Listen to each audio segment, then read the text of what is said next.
considering playing a transgender character.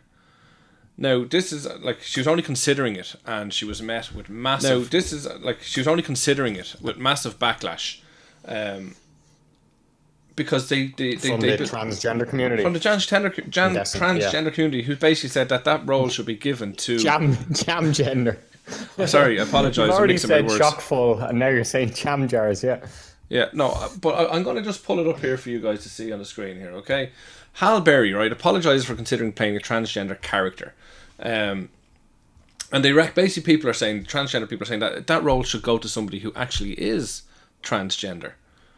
And I just don't understand that, because isn't that what acting is all about? Inhabiting, like what you said, different roles. Exactly. Correct me if I'm wrong. Did Hilary Swank win an Oscar for Boys Don't Cry? Now, I've never seen the movie. Whether she won an Oscar or not, I don't know, but she was highly regarded for playing. Like, we look at Hilary Swank, Felicity Huffman, Sofia Vergara, Glenn Close, John Lithgow, all played kind of transgender people in movies. John Lithgow? Yeah, he obviously played a transgender. We don't know whether he played a man or a woman, and that's the beauty of it.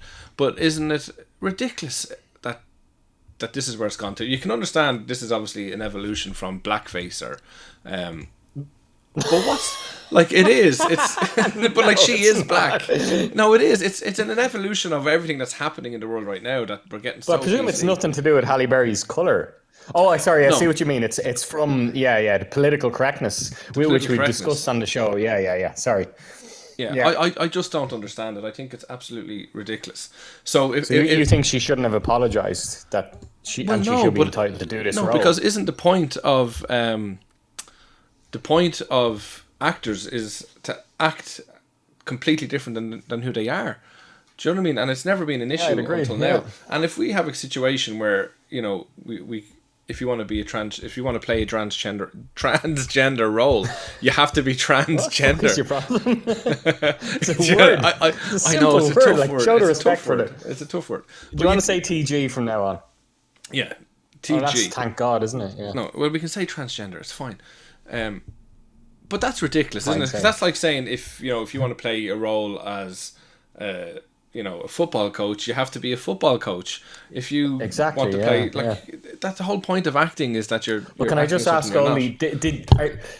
Have you seen any of the Did she get abuse from the transgender community? She did. She received criticism on social media for misgendering the character multiple times throughout the interview. Used pronouns such as woman, she, and her to describe a character who transitioned, and calling it a female story. So you just can't win. Well, in fairness, I get that's a bit of naivety. I mean, we're supposed to say it, and so on. It depends. Everyone, it's kind of private or personal to everyone. Everyone kind of wants. I suppose, things. That's true. But I remember going to a transgender seminar once, and I shook hands with the person who was given the seminar, and the person introduced herself as a female. She said, I'm cis and I identify as her, she. Okay. So that's how she introduced herself. So maybe there was a little bit of innocent naivety on Halle Berry's part. There certainly would have been on my part. Quite possibly. But, and it is an easy thing. But you're saying she's... Totally, it's an easy thing to make a mistake of, because, here's Halle Berry trying to make an effort to raise awareness or whatever it is. Okay, probably trying to make a few quid as well. Let's not shy away from that. But she's trying to do something with good intentions, and she's making a mistake because it is new to us, whether we like it or not. The whole concept is relatively new to us. So I just think it's very harsh. And I think the reverse. I think if you were to flip it, if you were to say that if somebody's playing a straight role, you have to have a straight person to do it, and if you're gay, well, then you can't actually play that role. It's actually the exact same thing, but in reverse. But if we were to say that to people, there'd be uproar. Do you know? So it just I find one of my brother's, one of his favorite comedy shows is a show called How I Met Your Mother. I don't know if you ever saw it. How I Met Your Mother. Yeah. Was that not a TV show? There's the link there. Yeah. That's what I mean, a TV show. Yeah. But in it, there's a guy. I only saw a few episodes of it, but there's a guy who sleeps around. He's a total jack the lad, to use that old fashioned term. Yeah. And in real life, the guy is gay, but he's obviously sleeping around with women. And he even brought out a book, or else the company or the TV show brought out a book about like the stud's guide to catching women, that's written by the actor, supposedly, Okay. who is, of course, gay in real life. And if we apply your logic, which is what you're saying, then he shouldn't have been allowed to play that role because he's gay. They should have had really a male. Yeah, because it was actually his heterosexuality was actually key to the plot, essentially. Yeah. I think you're right. I think you're right, and that's a fair compromise. I think that if you are gay, then you're entitled to play a role of a straight person once the focus of the story isn't the fact that he's straight. That would be a reasonable compromise, I would say. Yeah. But why? It's interesting you say this. I read last week an article about a woman. See, this I was going to say. Is Halle Berry, was she considering playing, like when you say a transgender, was it a woman who kind of turns into a man? This is it. Whatever, I don't even know. This is the thing because yeah. this is what she kind of got confused with herself, because she was calling it. Well, I would actually assume, if you were to use logic, that she was a woman that became a man, because she kept referring to the character as a female story. But presumably it's a male story because presumably you'd have to. They're looking for respect that I'm actually not a woman, I'm a man. So this is a story about a man, not a woman, because that's who I'm becoming. Do you know what I mean? Yeah, I would have thought the opposite. A man who. Yeah, but you're very simplistic. To be fair, Charlie. No, no disrespect, but have you heard of Valentina Sampio? I heard about her last. Sounds week. like a tennis player. I'm using it. It sounds like a tennis player, actually, doesn't it? Yeah. Is that because it's something Sampras? Wasn't there a Pete Sampras or something like that? Yeah, and Jennifer Capriati. Well, it's interesting anyway. You're talking about Halle Berry. Last week. The Russian one. Go on, yeah. What was the Russian's one name, folks, there? Somebody will bring it in. Kornikova. There was always rumours about Kornikova being lesbian. There was, actually, yeah. Like the people from Tattoo, the band. But you know what? In fairness... female tennis players are very butch in their physical body, aren't they? I'm not sure I want to answer that question. They're athletic. So anyway, some of them are very Valentina athletic. Sampio. It's interesting you talking about Halle Berry. Last week, not even planning for the show, just last week, I came across a news article in the New York Times that Valentina Sampio is a transgender model.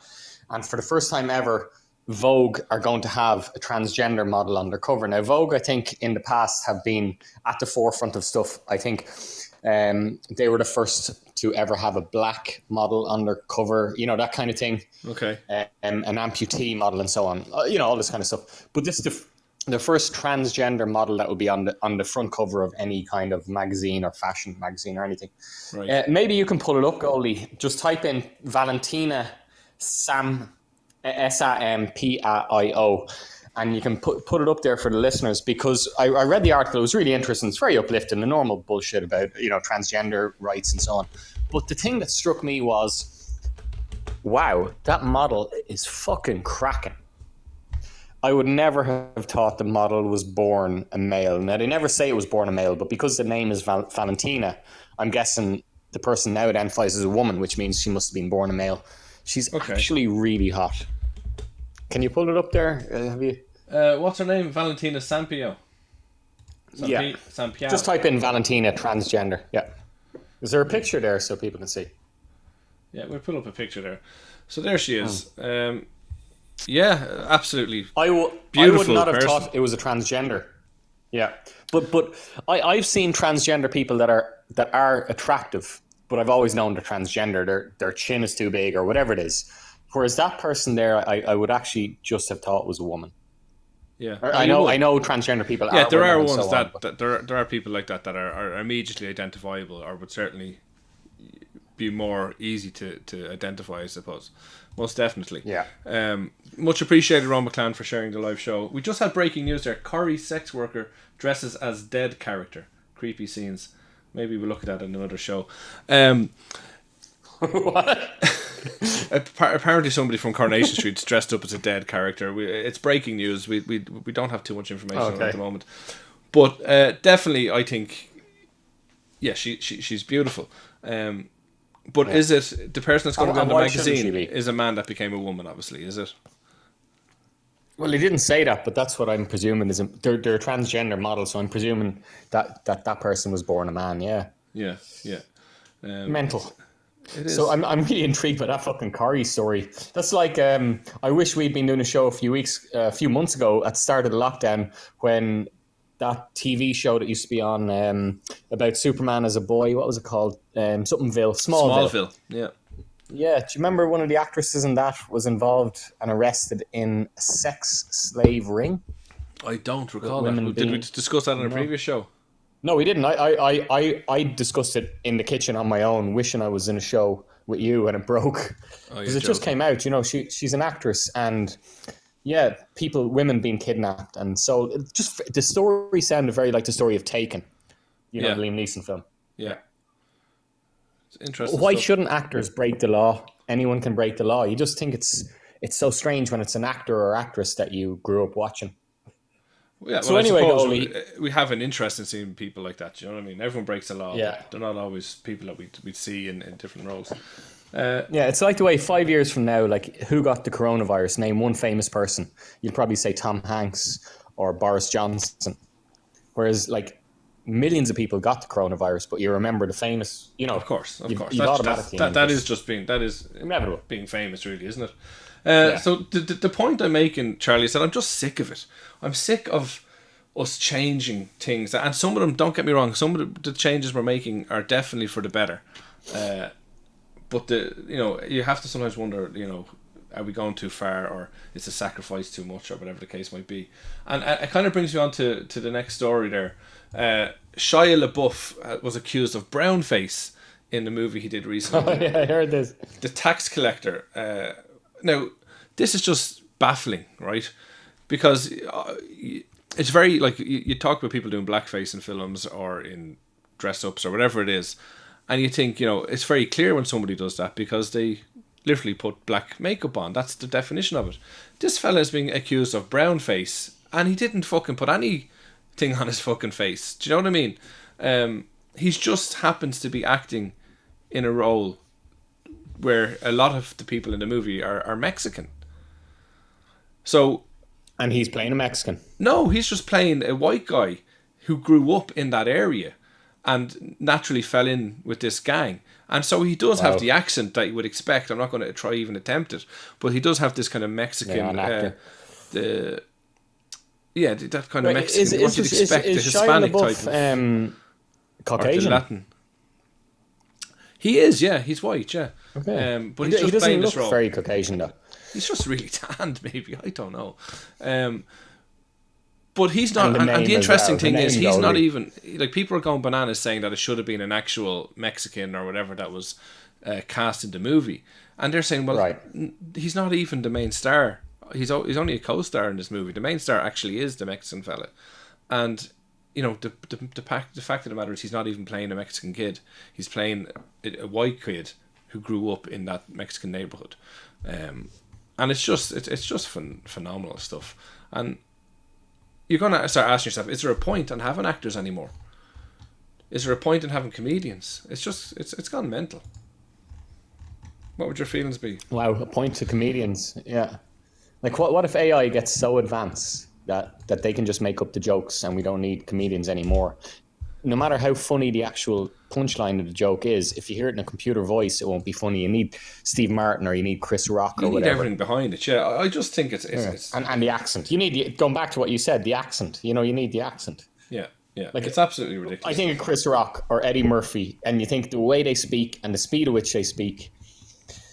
Actually, I came across It's all about the a Chris delivery. Rock quote last night when I was Okay. looking up stuff for the show. Now, it's nothing to do with what was coming later in the show, so I can reveal this. I was looking up Agony Aunt stuff, and Chris Rock has a quote, which I'd never heard before, and he said, "You've done a good job as a father if your daughter stays off the pole." Okay. That's his quote. He said that's the sign of a good father. Because the Agony Aunt letter was about a dad who was worried that his daughter had become a stripper and that eventually she'd get into porn and so on. Okay. I remember thinking, like, that's a great quote. But presumably that quote is from Chris Rock in the middle of a comedy routine. You can just imagine that in the middle of one of his jokes. Yeah, well, it could very well be, but it also could be the fact that he said it. Did you not look into it a little bit further than that? No. No. No, I didn't. I don't want to ruin the illusion. Plus, I'd be pretty sure it's in the middle of a joke. Well, you know, these kind of jokes that go on for ages. This is kind of just showing your naivety when it comes to stuff like this. Do you know what I mean? You jump to the most simplistic answer. And you could be right, and sometimes you will be right. I'm not attacking you, mate. I'm just saying. I think if it made news, it's probably the fact that he said it in a proper interview. That's what I'd be betting. You know, maybe we can get it checked out. Yeah, I think so. But think of really at that stage the Scottish comedian Frankie Boyle in the middle of a comedy show, not in the middle of an interview, in the middle of a comedy show, made really, really funny but crude remarks about Down syndrome kids, and a husband and wife of a Down syndrome child walked out of the show, and so on. And that made big media news about 6, 7, 8 years ago. But he just said that in the middle of a comedy routine, which should be a free for all. It could be. Maybe one of our listeners or yourself could check it out and come back to us on it. In relation to the Down syndrome thing, this is what I'm trying to say. If you're going to go to a comedy show, you're going to have to expect to hear something you don't like or that might relate to you in some way, but it's not directed at you. Do you know what I mean? You should be able to actually nearly almost laugh at the stereotypes that exist it's for a reason. It's one safe space where you can joke about it. Exactly, yeah. And we all joke about the dark humor type stuff. But I have a couple of friends who have something family. Dodgy there, Coley, were you? No. I have a lot of friends who have family and brothers or sisters or whatever that are Down syndrome, and there's obviously a lot of friends that. Well, I have a couple of friends, more than one, and they will gladly joke in a WhatsApp group about it, or if a funny video comes up or something comes up, they would post it. Now they don't get offended by it because there's a kind of I don't know. It's maybe. Would you Goalie, if? So let's say you're in a WhatsApp group. I wouldn't. I don't. And sometimes that one of the people in that group has a Down syndrome brother or son or whatever. Yeah, I generally don't post anything. No, I don't. I feel it's too much personally. So they posted themselves. Or somebody else might, yeah. Usually somebody else. But they'll say, actually, I must look into that further. Did they post it themselves? They perhaps do. But they don't get offended by it. And I sometimes go, whoa, whatever. And they're like, I'm actually the one. Would you think it's too much? Kind of checking it, yeah. I think so, a little bit. But the point is, they're able to accept it. So should these couple who went to that show not have just accepted that? This isn't about me personally. Because we all have stuff going on in our lives. Do you know what I mean? Like, the comedians slag nationalities, they slag sickness, they slag divorce, they slag infidelity, they slag race, they slag religion. Everybody wouldn't have lasted 2 minutes in the show. I know, but everybody that goes to that show fits into something that's always been the subject of a joke of some form, and you have to expect going there that no matter what it is, you're going to have to accept that it might come up. I don't agree with this, especially comedy with Frankie Boyle's reputation. I mean, so it must have been something that really hit that couple very hard, though, in fairness, because like you say, you go to Frankie Boyle's show, no one. Yeah, but that's what I'm saying. You're talking about reasonable people, and I'm sure this couple, probably are doing a fantastic job with their child, and it was probably their one night out in a long time that they got, because no, but it could be because their son or memorable for all the wrong reasons. No, we're going to forget we've a child who's handicapped. We're going to go out and have a good night. Go to a comedy show. No, that's it. I'm saying, why do you go to the comedy show? Do you know what I mean? Like, it's a poor choice of fucking date, isn't it? Do you know what I mean? If you're trying to avoid that shit and just maybe a Christmas present. Have you ever got a present of comedy club tickets? You must have. We all have. I don't know. I've certainly got birthday present gifts. You must have. Yeah, I don't think Christmas. So this is all starting to fit into place right now. I understand why they walked out. They didn't know what they were walking into. Potentially. But I just think, pick something else. Actually, there's a lovely simpatico here that just reminded me. Sorry to interrupt. Go on. No, you're fine. Go on. Talk about your simpatico. So we're talking about Down syndrome kids now, and we're talking about actors being allowed to play any kind of role. I'm a big Stephen King fan, as you know, but one of the films that was made of a Stephen King book. It's a woeful one. It's called Dreamcatcher. I don't know if you ever saw it. I may It's have. really. It's I a may very bad have. one. It was one of the like he had to write an alien invasion book, but in that there's a Down syndrome kid in the book, and in the film they have a Down syndrome. I mean, he's an adult. It's mainly an adult. There are a few flashbacks to when they're a kid, but one of the Wahlbergs, not Mark Wahlberg, but I think Donnie Donnie. Wahlberg, the guy from Blue Bloods, Yeah. played the Down syndrome child. Or sorry, the grown up, the Down syndrome grown up, Okay. You can see that working and though. maybe. But can you imagine trying to do that now? Donnie Wahlberg trying to play a Down syndrome Well, person now. we've had Forrest Gump, who wasn't Down syndrome, but it was certainly an intellectual disability. But we've had actors. No, I don't know. Why you're laughing. Down syndrome is a physical. It's physical. I know it's mental as well, but it's physical. You can recognize a Down syndrome person. You can, but we're talking about intellectual disabilities, is what I'm saying. We've had actors do that throughout the years. With Dustin Hoffman, Rain Man, with Rain Man, Dustin Hoffman, I love him. So we've done it loads of times. So there are people that did play Down syndrome people as well. I just can't recall. And are you saying then nowadays?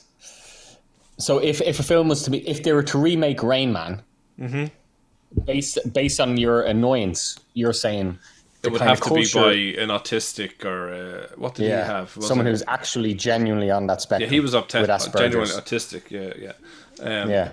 Yeah, but the thing is, we have had people do that. We have had genuinely, we have had people with autism, people with Down syndrome. Your man in Willow. We have they have genuinely done these roles before. Do you know what I mean? So they have been used as actors, but I'm sure there's roles that might just be a little bit beyond them. So you have the likes of Tom Hanks or Dustin Hoffman filling in the role, but that is not what makes them amazing actors.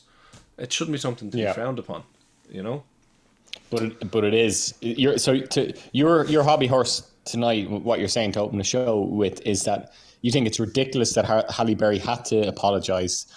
That it's a reflection on the state of the world. Because it's just acting. If anything, it's raising more awareness. People will watch the film because Halle Berry is an accomplished actress or actor, and you see a film with Halle Berry, you go, oh, I'm going to want to watch that film. You see a film with Tom Cruise or Tom Hanks or whoever it might be, you watch the film literally because of the actor. So surely if they got somebody who genuinely was transgender to play the transgender role, who was a complete unknown, the film is not going to reach as many people, and not many people are therefore going to actually learn something or sympathise or empathise or understand a little bit more about the subject. So I think by having her, it's actually raising awareness. Right. Do you know what I mean? Now, they've achieved that now anyway because they've complained about it. So whoever does take the role is going to be an instant star. Maybe it's all and everyone will be watching it, comparing it to Halle Berry would have. Yeah, exactly. But I just think it's too far. It'll be interesting to see A, if the movie goes ahead, and B, if then they're actually going to have to get a transgender now to do it, aren't they? Yeah, that's it. They're going to have to, and that's what I'm saying. That person will become an instant star. But like, if I was a failing actor, I'd come out as transgender, even if I'm not. You joke about it, to land the role. At the moment, you'd probably have a lot more jobs open to you than you would a year ago. And that is the reality of it. I don't think I'm wrong to say that. I just want to finish. Maybe that's not a bad thing, goalie. Maybe it's not. Maybe it's the price we pay to progress further as a species, I suppose. It's just unusual for us experiencing the change. It's definitely unusual. I'm sure our descendants, ancestors, isn't it? No, descendants will take a different view on it. Like our own children. They'll think we were very backward, like the way we think our parents or grandparents were backward about and gay every people. generation has this stuff. So maybe it's going to take time. I'm going to just finish on this section with just one little part. The word I came across this. The word culture could be banned from US Scrabble competitions. Now, for people who aren't living in Ireland, a culture is a person who's generally not from Dublin, the capital city. We associate them with people who are farmers and stuff, and it's completely wrong because there's other cities outside of Dublin, but Dublin people are called Jackeens, and these people outside Dublin are called cultures. But they're going to ban it, and I was like, why are they doing this? And are you bouncing a ball or what are you doing? Yeah, sorry, I'm in prison. Sorry. But I was like, why are they doing this? And of course, it all relates back again to the Black Lives Matter and all that kind of stuff. It's fallout from this. So they're basically, there's over 200 words that are being banned from Scrabble competitions due to their vulgarness, profanity, their political aspirations, I suppose, scatological, whatever even that means. What does scatological mean? I thought it meant something to do with like feces and things. Yes, Scatman John, of course. Slur and vulgar. So all these words have been taken out. So obviously you've got the N word is being taken out. Blowjob has been taken out. All these kind of words. You're afraid to say the N word live on air. I'm not going to say it. I'm not going to go down that road, to be honest with you. I really am not. So I looked for a list of these words, right? And this is probably the most interesting thing about the story is I looked for a list of the words, and the website that lists them, right? This is the North American Scrabble Association or something, I think they call themselves, right? They wouldn't even... So they give a list of all the anatomical words that are banned, the political words, the profane words, etc. But they won't even write the word down. It's like an anagram. So, oh, are you serious? Yeah, so like obviously for the people watching on Facebook or on Twitch, you'll see I have the list here. So the first word is AERS. So you can imagine that's arse. Okay, it's an anatomical. So it's obviously that's the arse is now banned from Scrabble. The next one is AEEHLORS. So I imagine that's assholes. Do you know what I mean? But that's banned. Like these are actual genuine words that don't really offend anyone are now being taken out of Scrabble. Like if you look down, but they must have offended someone if they're being taken out of it. But right? It's just again overcautious. Do you know what I mean? It's going a step too far. If you look at some of the, where did I see it earlier on? You've got all scatological bullshit is clearly here. Do you know what I mean? Like how is bullshit not like slur, sex or gender, CNTU. So now cunt, and I'm happy to say that word on air, is not allowed as a Scrabble word. That's fucking mental. Sorry, I got to interrupt you here, Goldie. I remember reading an article about the two words that you just don't say. One was cunt and one was the N word. Mm-hmm. But you've said one of the words. Why are you okay with saying cunt? I have no problem with saying either word. I'm just because curious. I think it's like because it's a word. I'm actually talking about it. I should be able to say the other word, but I just know it's not even worth going there. Do you know what I mean? Because of the way things are. But I don't think we've gone too bad. You know, the let's not say it again. The CUNT word is a terrible, horrible word. But I think it's certainly become more diluted over the years. Certainly in my life, anyway, it's definitely become a more acceptable word. You call me it all the time, which makes no sense. Yeah, but it's actually a term of it's a good endearment. Yeah, I remember I was shocked when I was in college and I was reading Chaucer's The Canterbury Tales, which was written in the 1300s, and it has the word cunt in it. Yeah, and it's describing her cunt like it was pronounced quinte back then, Quinte or something like that. Yeah. I remember the lecturer saying back then it wasn't a bad word. Neither was dick, neither was shit, neither was piss. And it was only then when people started to become a bit more posh, they were embarrassed by using those words. But it used to be like the proper word for that anatomical region. Exactly. And these are words that were historically acceptable. And I suppose that's part of evolution as well, isn't it? We move on and we change the words that we're allowed to say. But I think that's it, maybe, mental. But and the Scrabble, I was reading an article as well, and I'm not going to dwell on it too much. But the people that kind of Scrabble professionals, if you like, were kind of complaining, saying that, you know, when we use that word, it's like a mathematical equation for us. It's the most points we can get.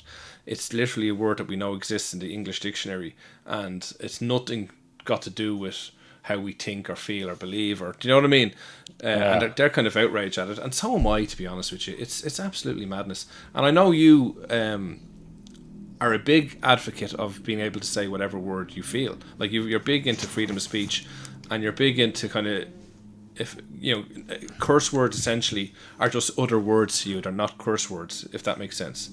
Yeah, but I'm starting to change. I'm starting to become more like you, unfortunately. Are you? Not unfortunately, like not a reflection on you, but yeah, I am starting to become more cautious. Like 2 years ago, we'd have discussions about this, but now I think twice about saying words I wouldn't have. Yeah. Yeah. But you're particularly in relation. Oh, we have a Lockhart looking to call in. Let's connect Lockhart. I don't know who that is. Lockhart, welcome to the show. Thanks very much. Welcome. I have a question for Charlie. Okay. Charlie, you said you were very comfortable saying it could be. Is your mom's name Sinead? Years. Yeah. I don't even know. My father walked out on me 15 years ago now. Is your mom's name Sinead? But it could. Was my dad's name Sinead? Not originally. I don't know what. I don't know. I've no idea what's going on here, but can we get back to letting Lockhart answer the question, please, Charlie? This is revelatory. I wouldn't have walked out if he wasn't such a cunt. Anyway, Charlie, I have a question for you. My question is this. At least he didn't call me the N-word. Well, my point is this, right? You feel you're comfortable saying any word, and I think that shows a little bit of ignorance, if you don't mind me saying, a bit of disrespect, because those words have been adopted by society to group all these people together, you know? And if we use a singular word to group cultures together, for example, you try to bring up a stereotype or some sort of flavor, right? So, like, should you not try to be a bit more respectful and not group people together in a single collective noun, such as cunts or cultures? That's a very good question, Lockhart. You're obviously Irish yourself. I am. I'm Irish myself, yeah. Yeah, okay. Well, thanks for joining the show. Much appreciated. Anytime. He makes a very good point, Charlie. He does, but I think he's wrong. We have a comment here from Roman Glass saying Lockhart rules. In my opinion, he's wrong. There we go. Cultures, I'll admit that he's right on one thing. It is grouping a certain number of people into a category, but we do that all the time. You just said to Lockhart, there, Goldie, I'm presuming you're Irish. By calling him Irish, you're grouping him into a certain section of the population of the world. It's not a bad thing to be called Irish. It's not necessarily a bad thing to be called culture.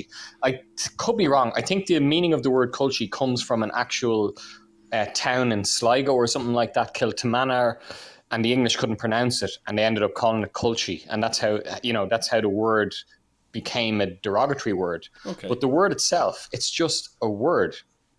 And that's my issue with it. I was listening to a song with my kids last week called Juice by, I can't think who sings it. She used the N-word in it. She's black and she used the N-word and no one gives out to her for using it. But it's how it's used, Charlie. Like, so if you... Yes, I agree with that. I do agree with that. Give me a sentence about how you'd use the word culture, because it seems to be the least offensive off of the Scrabble list at the moment. Okay. It's certainly, it's up there, yeah. The least triggering, let's say. But how would it's a word I probably haven't used, Lockhart, because technically would you use between a bunch of cultures? Would you say what a bunch of cultures specifically in that kind of example? I've probably never used the word, to be honest. All right, well, Jack Eanes. Yeah. Yeah, okay, Jack Eanes, yeah, because I'm probably technically a culture, so yeah, I would have used the word Jack Eanes. But would I have used it in a derogatory sense? You see, that's my problem here. Again, I think this isn't stemming from a derogatory manner. I don't think these words, when people use them, they don't mean to offend. They don't mean to be derogatory. It's said in good faith. And as I said, some of them are used with endearment, or terms of endearment, in a lot of cases. But it's labels. Lockhart, you're raising a really good point. I'm going to get personal for a second. In my day job, I'm involved with a lot of children, and me and my group of people, we teach kids books, obviously, and we teach. I guess what Charlie does for a living, folks. So we teach a book called To Kill a Mockingbird, and it uses the N-word quite a lot. And since Black Lives Matter and since the whole protest movement, we had a discussion that when we go back to school next September, we're not going to use the N-word in class anymore.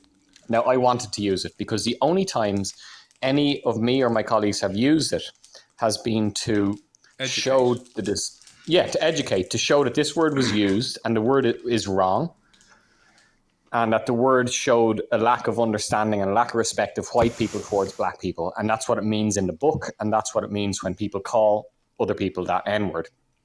Now, all of my colleagues who are white wanted to take the decision that we're not going to use the N-word anymore in class.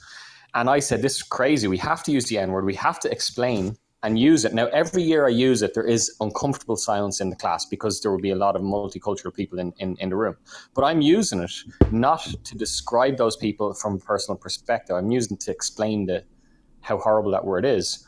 But one of my colleagues, who's a homosexual, said he's never using it again. And he used the example. He said that if a teacher in his school, when he was growing up, had used the word faggot, he would have felt really, really uncomfortable, even if the teacher hadn't used it in a derogatory term, but was using it to explain how horrible the word faggot is. He would have hated that. So I took his point of view, and that's why I said to Goldie earlier that I'm actually questioning my use of those words. I thought I was helping kids, come to terms with these words. And this is what I come back to, and I don't want to abuse you again, Charlie, but I think you take a very simplistic view of things sometimes, and I love when you have these moments of enlightenment. When you actually finally accept another view, and this is a red letter day for the problem is I'm still going to use the N-word. I'm digging my heels into this. Oh, you're digging your heels in. I thought he'd helped you ensure understanding. He definitely helped my understanding, but I still genuinely think I'm right in this one. But so what you're saying is people... But I get where he's coming from. So what you're saying is that people who may be black, for example, right, who are the ones that are more likely to be offended by the N-word, they are the ones that would feel uncomfortable in the class because they already are aware of the meaning and implications of the word. Whereas... As is every white person, though, Goldie. As is every white person. So that's what you're saying. So if they are, then why do you need to educate them at all on it? Why avoid it when it's there?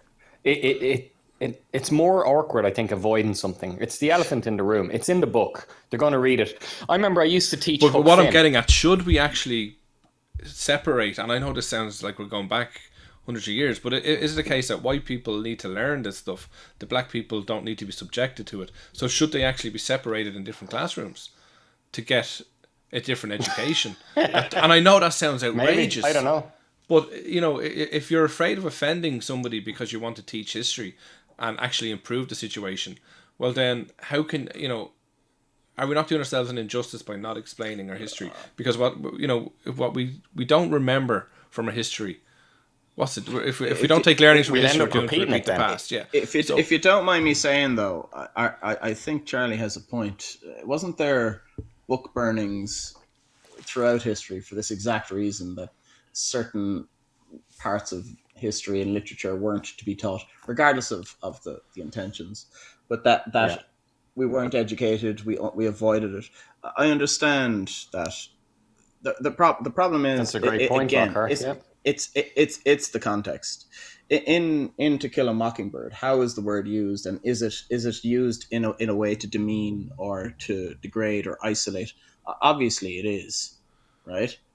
So you're saying we should burn To Kill a Mockingbird? No. Like erase it. If we erase it from existence, well then it's not going to be a problem. Is that what you're saying? Well, no, I'm saying that maybe that's what a lot of people want, though, Lockhart. They want to republish the book without the N-word, to change it. Like if you go into Eason's today and buy Huckleberry Finn, you're gonna find an edition. The edition you'll buy won't have the word nigger in it. Whereas for hundreds of years it did. Oh, sorry. Yeah. But now they've replaced that word. They've replaced that word now. So if you go in to buy that book tomorrow for a child, it's not there anymore. And that's what some people want to do with To Kill a Mockingbird. But if we want to change our society, then why can't we start there? Why can't we start there by editing out the malicious content? Because Lockhart, what I would say to you there is that yes, you probably would achieve something in the short term. Do you know what I mean? You would erase something from people's memory, but we wouldn't have learned anything then. And I think it may not reinvent itself, or the mistakes will come back to haunt us. Probably not exactly the same, but in a different way, which could actually be worse. But do you think Steven Spielberg was right to take the guns out of the hands of the police in ET and replace them with walkie-talkies. Wow, we have a fan of the show. Do, I'm do trying you to still think? figure Do out you think? who this is. Do you know what? Yes. Why not? Yeah. No, I don't think This so, is what's Lockhart. my point, right? If we have a collective amount of words only designed to isolate, hurt and segregate and demean and demoralize for whatever reason we as a society invented them, shouldn't we as a society then destroy them, eradicate them, change? And I think, isn't that our mantra? We evolve as humans. We should take this opportunity to make a change. Maybe not all at once, and maybe not to the extreme of everything as cultures, but the more hurtful. Can I ask you then, Lockhart, two questions? One, if you might find something offensive, but someone else mightn't. When you say we find offensive, it's so subjective. And that's the issue, I guess, isn't it? It's definitely Lockhart. It's definitely an option. But we've changed. We have. Definitely an Can I ask you a second question, Lockhart? Is it okay if black people use the N-word then? Is the word still used the same way? Can we reinvent the word? Can we reuse it for society? Can we make it good again? Probably not. No. It's probably not okay if black people use it in the same fashion in which they need to practice what they intended. preach, essentially, is what you're saying. Everybody does. Everybody. Yeah. It's not black or white. Everybody needs to be on the same page, and that page needs to be correct. Grey. It needs to be grey. Nice shade. Well, I suppose if you mixed all the colors, it would be kind of like tan brown or an orange. But yeah. Okay, just before we finish up there, folks, on that subject, Romo Clan said Lockhart rules. Drico asked, because Charlie's a cunt. What group of people does cunt bunch people into? So if we're using bunch this of word, cunts. Yeah, what I suppose he's looking for the, how do you identify a cunt in not the literal sense? There's a genetic marker there, isn't there, to identify them? I don't know, because Goldie calls me it all the time. I think it's just a term of endearment. As criticism, it can be equally bad and it can be equally good. And we had Sober Mike has returned to the live studio and listening in. Sober Mike, thank you very much for tuning back.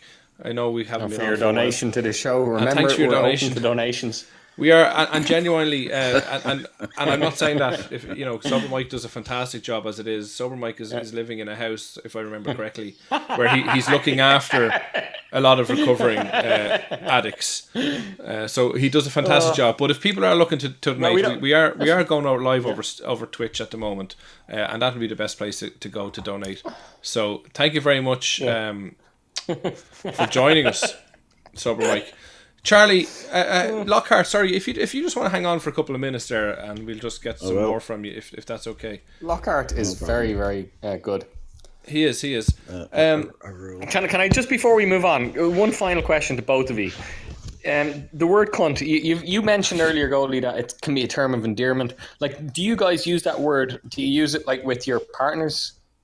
When you're having sex with them, or do you use it with your friends to call them? Like, do you use the word at all in any context, or context, as Goldie would say? All the time. Okay, and what's the context? Well, there's a link to our donation page and our Twitch page. So, no, I do. Please like us on iTunes. Should we not start with why it's offensive and who gets offended by it? And there you have your group. There you have your group. A load of women getting offended by it. Well, this is it. So Romo Clan asked a question here: is cunt the perfect example of Lockhart's idea of reinventing the word? What a cunt! I mean, but this is the thing. To answer your question is yes. When I'm at home, I will refer to my partner as cunt. But I would That's not what I meant. No, but I'll do it in both manners of the word. I'll do it as really affectionate and playful, and I'll do it as really angry and wanting to hurt. It actually works in both ways. I meant, would you ever tell your partner to rubber cunt? Like when, Can we when keep you're- it? It's listen. We're not a show for kids, but we need to keep it somewhat decent. Do you know? No, what I mean? but I'm genuinely asking. Have you ever used it in the actual sense Yes, it when means? while making You have. Okay. sexual relations. Yeah, of course. Yeah, you not would, at dinner time. I get that. Yeah, no, you would. Yeah. Yeah. So But like use it you in might say every if she context then, if she basically. plays a joke on you, you might say, "Oh, she's a funny cunt." Do you know what I mean? But that's an to her face. Yeah, you might say, "Oh, you think you're Okay. a funny cunt." Do you know what I mean? That's Lockhart, nice. what do you think? Yeah, I have to agree with Goldie there. I would use it, or would have historically used it in that sitting. But again, who gets offended by it? Is it a minority group? I mean, and when I say a minority group, I don't mean minority as in an ethnical minority, as in they're probably 10% of the whatever. But is it a minority? If you put 1,000 people in a room, is it one person who stands up and says, "I'm offended and I haven't finished my avocado on toast yet," or something? Is it Should that we minority? tolerate that person though? Well, tolerate. You shouldn't tolerate anybody. Tolerate means that you don't put up with you're barely putting up with their shit. If you're tolerating them, that means that you're intolerant. So, That's a very good point as should well. do it. Wow. Yeah. Wow. my I think point we is got to who's share getting some of the offended? donations with Lockhart if we can. I think we should. Who's getting- Romo who's Clan getting says that we're offended by bringing this out the word? best of Charlie tonight. I don't know whether that's me or Lockhart or a combination of both. But moving on, and Lockhart, if you just stay with us for the moment. Thank you, Lockhart. Charlie, what else is happening in the world? Oh, so we'll go on to crazy news. Well, Okay. tell me what's happening. Very serious start to the show, Goldie, but I think you really raised questions that everyone's thinking about today, like political correctness and so on. And then if we go from political correctness to just crazy, although this would have been crazy 10 years ago, maybe not so much anymore. Kanye West. Yes. We've all Possible heard about future him. president of the States, eh? Possible serial killer, but yeah, could be president. He's always said it, in fairness. I think he joked about it 4 or 5 years ago, but he's actually trying to campaign as president. Yeah, but he he got in made at an the last election minute. promise He's at the still- weekend. Did you hear about this? He made an election promise. Yes, is this $1 million to every struggling mother or something? Not even to a struggling one. To any family, to any mother that has a child, struggling or not, he'll give you $1 million dollars. If he's elected as president, one of his election promises is give $1 to million. anyone who has a baby, they get $1 million. Yeah. Yeah, Yeah, he no, pulled I- out of the election 5 days ago, Charlie. I don't know if didn't. that's. I don't know if that's true. I think he's still. No, running. he's still in there. He's definitely no, still he's in definitely there. still there. He's not been recognised by any party, so he's going to have to run as an independent. But he's still in there. No, he's missed the key states. So he's pulled out. Yeah, but he did definitely miss some states, but he definitely got in. Oh, he did. Dricko's telling us he dropped out. Okay, because I actually I thought he was still there. I knew he missed the deadline for some of the states. So how am I going to vote for him? You won't. Be American. But I thought that wasn't. He had some rally last night, or well, obviously not last night. If he dropped out a few days ago, but he was at a rally recently where he That actually. would be even funnier if he's dropped out and still making election promises. Yeah, he's still having the rallies. But yeah, I do. I think it was to every woman, like single struggling mother. I don't think it was every mother, but yeah, crazy stuff, absolutely crazy stuff. But he also. But it has got an me album. thinking. He has an album coming out, which is probably the reason why.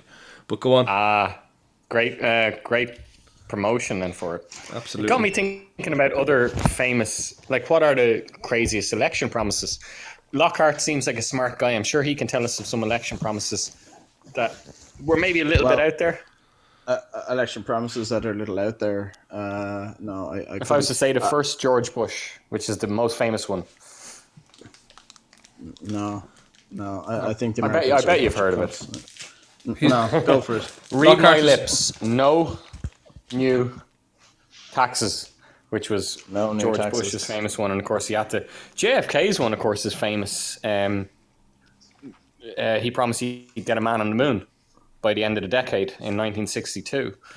Now I know we've discussed whether people have actually landed on the moon or not, but they're serious election promises. Mm-hmm. But I came across some crazy ones, so I'm going to throw these out to you. Talk to me. Talk to Gold. Make America great again. Um,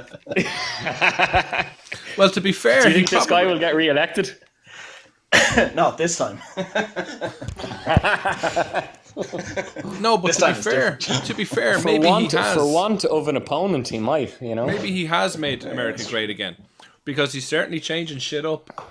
You know, whether a lack of action or inaction, the United States will never. Everyone be the have to same worry again. about the pension scheme in about 10 years. But you know, has he got rid of true. racism out of America, essentially, or planted the seeds for it when no other president could? Maybe he's just so fucking crazy, you know. I don't Blake, know. welcome to the studio. Can he get re-elected? I mean, he seems to just think that if I say anything, it doesn't matter whether it's true or not. He was being asked, I think, at the weekend, how does he respond to the fact that America has the highest coronavirus numbers? And he said, no, I think we have the lowest. Can you show me that? Can anyone get me the figures with the lowest? And just by saying that, he's got a little soundbite there. Yeah, he did, and The reality nobody of can it prove doesn't him matter, wrong I right think, there and then to a on lot that of people. spot.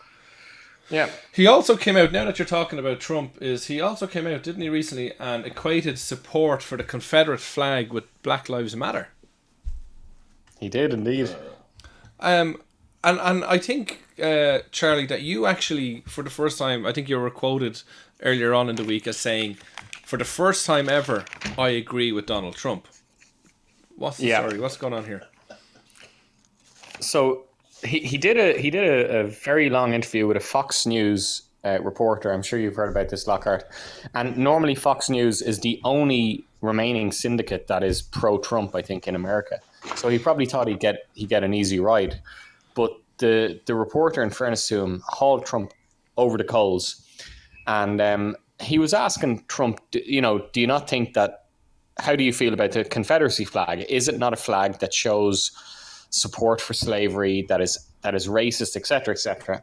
And Trump somehow managed to explain himself so well that he supports people's wanting to keep the Confederacy flag, and he supports Black Lives Matter.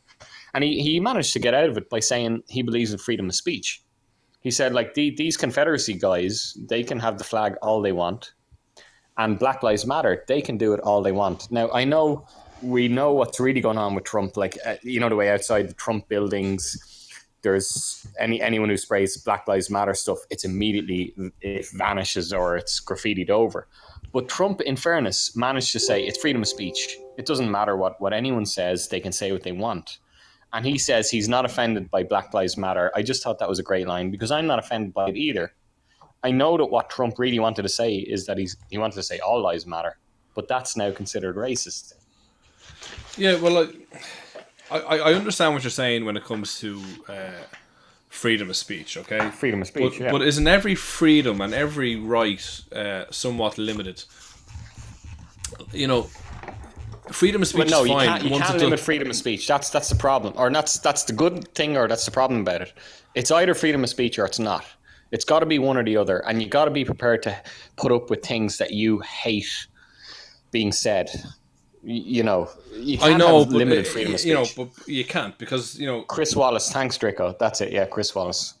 Yeah, he gives every politician a tough interview, no matter what the party. Fox keeps on the wraps. Thanks for your input there, Drico. But freedom of speech is fine once it doesn't impede on someone else's well-being. And there has to be a limit, because you can't. If you have freedom of speech, you could have the next, leader of a rebel party, or of. I want to say a word, but I won't use it yet because I'm trying to get to it in a moment. But it has to be limited, because there's incitement to hatred there as well, isn't there? Like the Ku Klux Klan, for example, should they have freedom of speech? With the country I live in, yeah, we have freedom of speech, but we also have hatred laws. I mean, you can't say something bad about travelers. Yeah, so it's not so it's not true freedom of speech, really, is it? No, but I wish we had true freedom of speech. By saying things like that, guys, by saying you're not true freedom of speech, you're not taking into account. You're only taking into account the freedom of that one individual. It's like the coronavirus. You're not thinking about yourself here. You're thinking about the wider community. So by saying freedom, it's not freedom for one person. It's freedom for everybody. That means that I can't say what I like about everybody. That means that the freedom I have is to choose the best words that let us grow. So let us grow together. Lockhart, you definitely have a very interesting view on things, and it's certainly not changing my mind, but opening my mind to some degree. So what you're saying is that we do have freedom of speech for the masses, for, as a collective whole, for the greater good, but as an individual, no, you're not. And what you're saying is the needs of the many outweigh the needs of the one. No, you have the choice. Then it's not freedom of speech, though, guys. It's not freedom.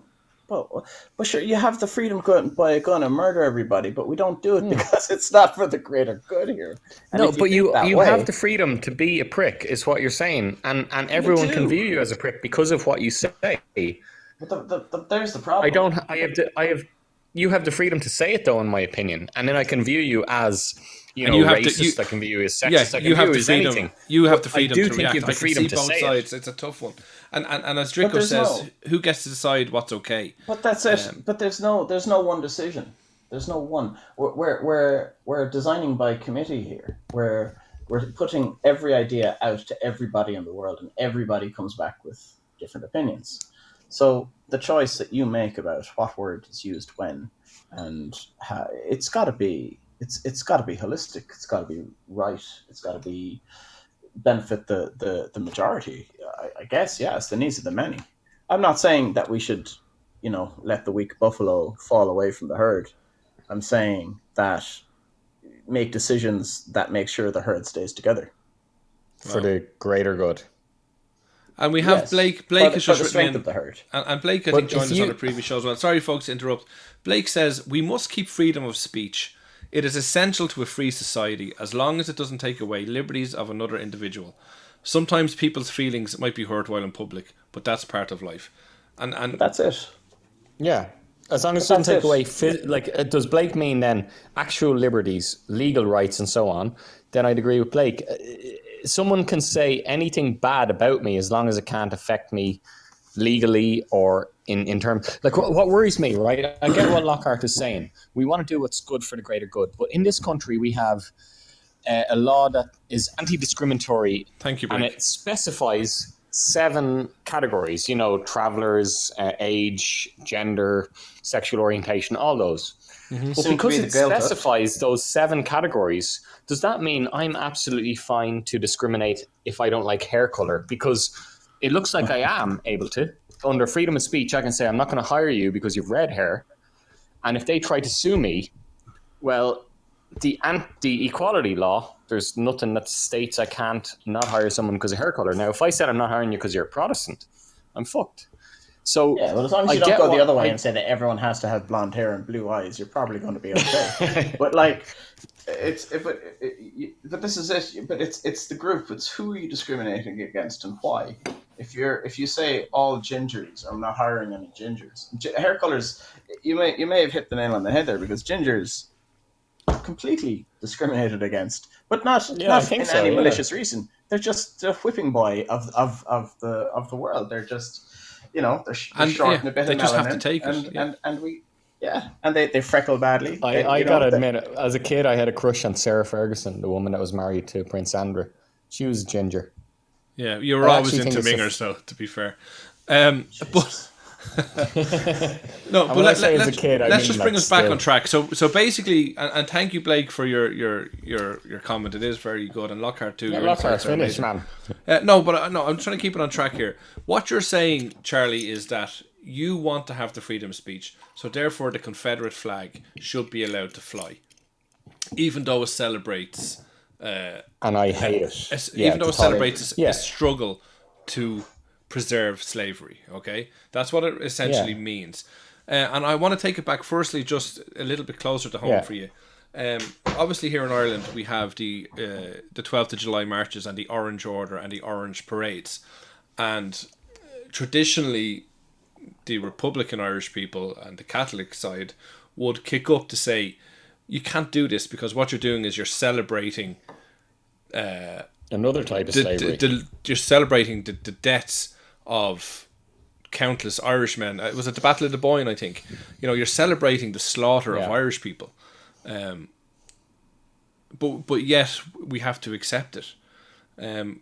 what's your thoughts on that? Can you see where I'm coming from here? Like, on one hand, are you happy for the Orange Order to do what they're doing, or have you been one of these people? Are you talking to me or Lockhart? I'm talking to you, Charlie.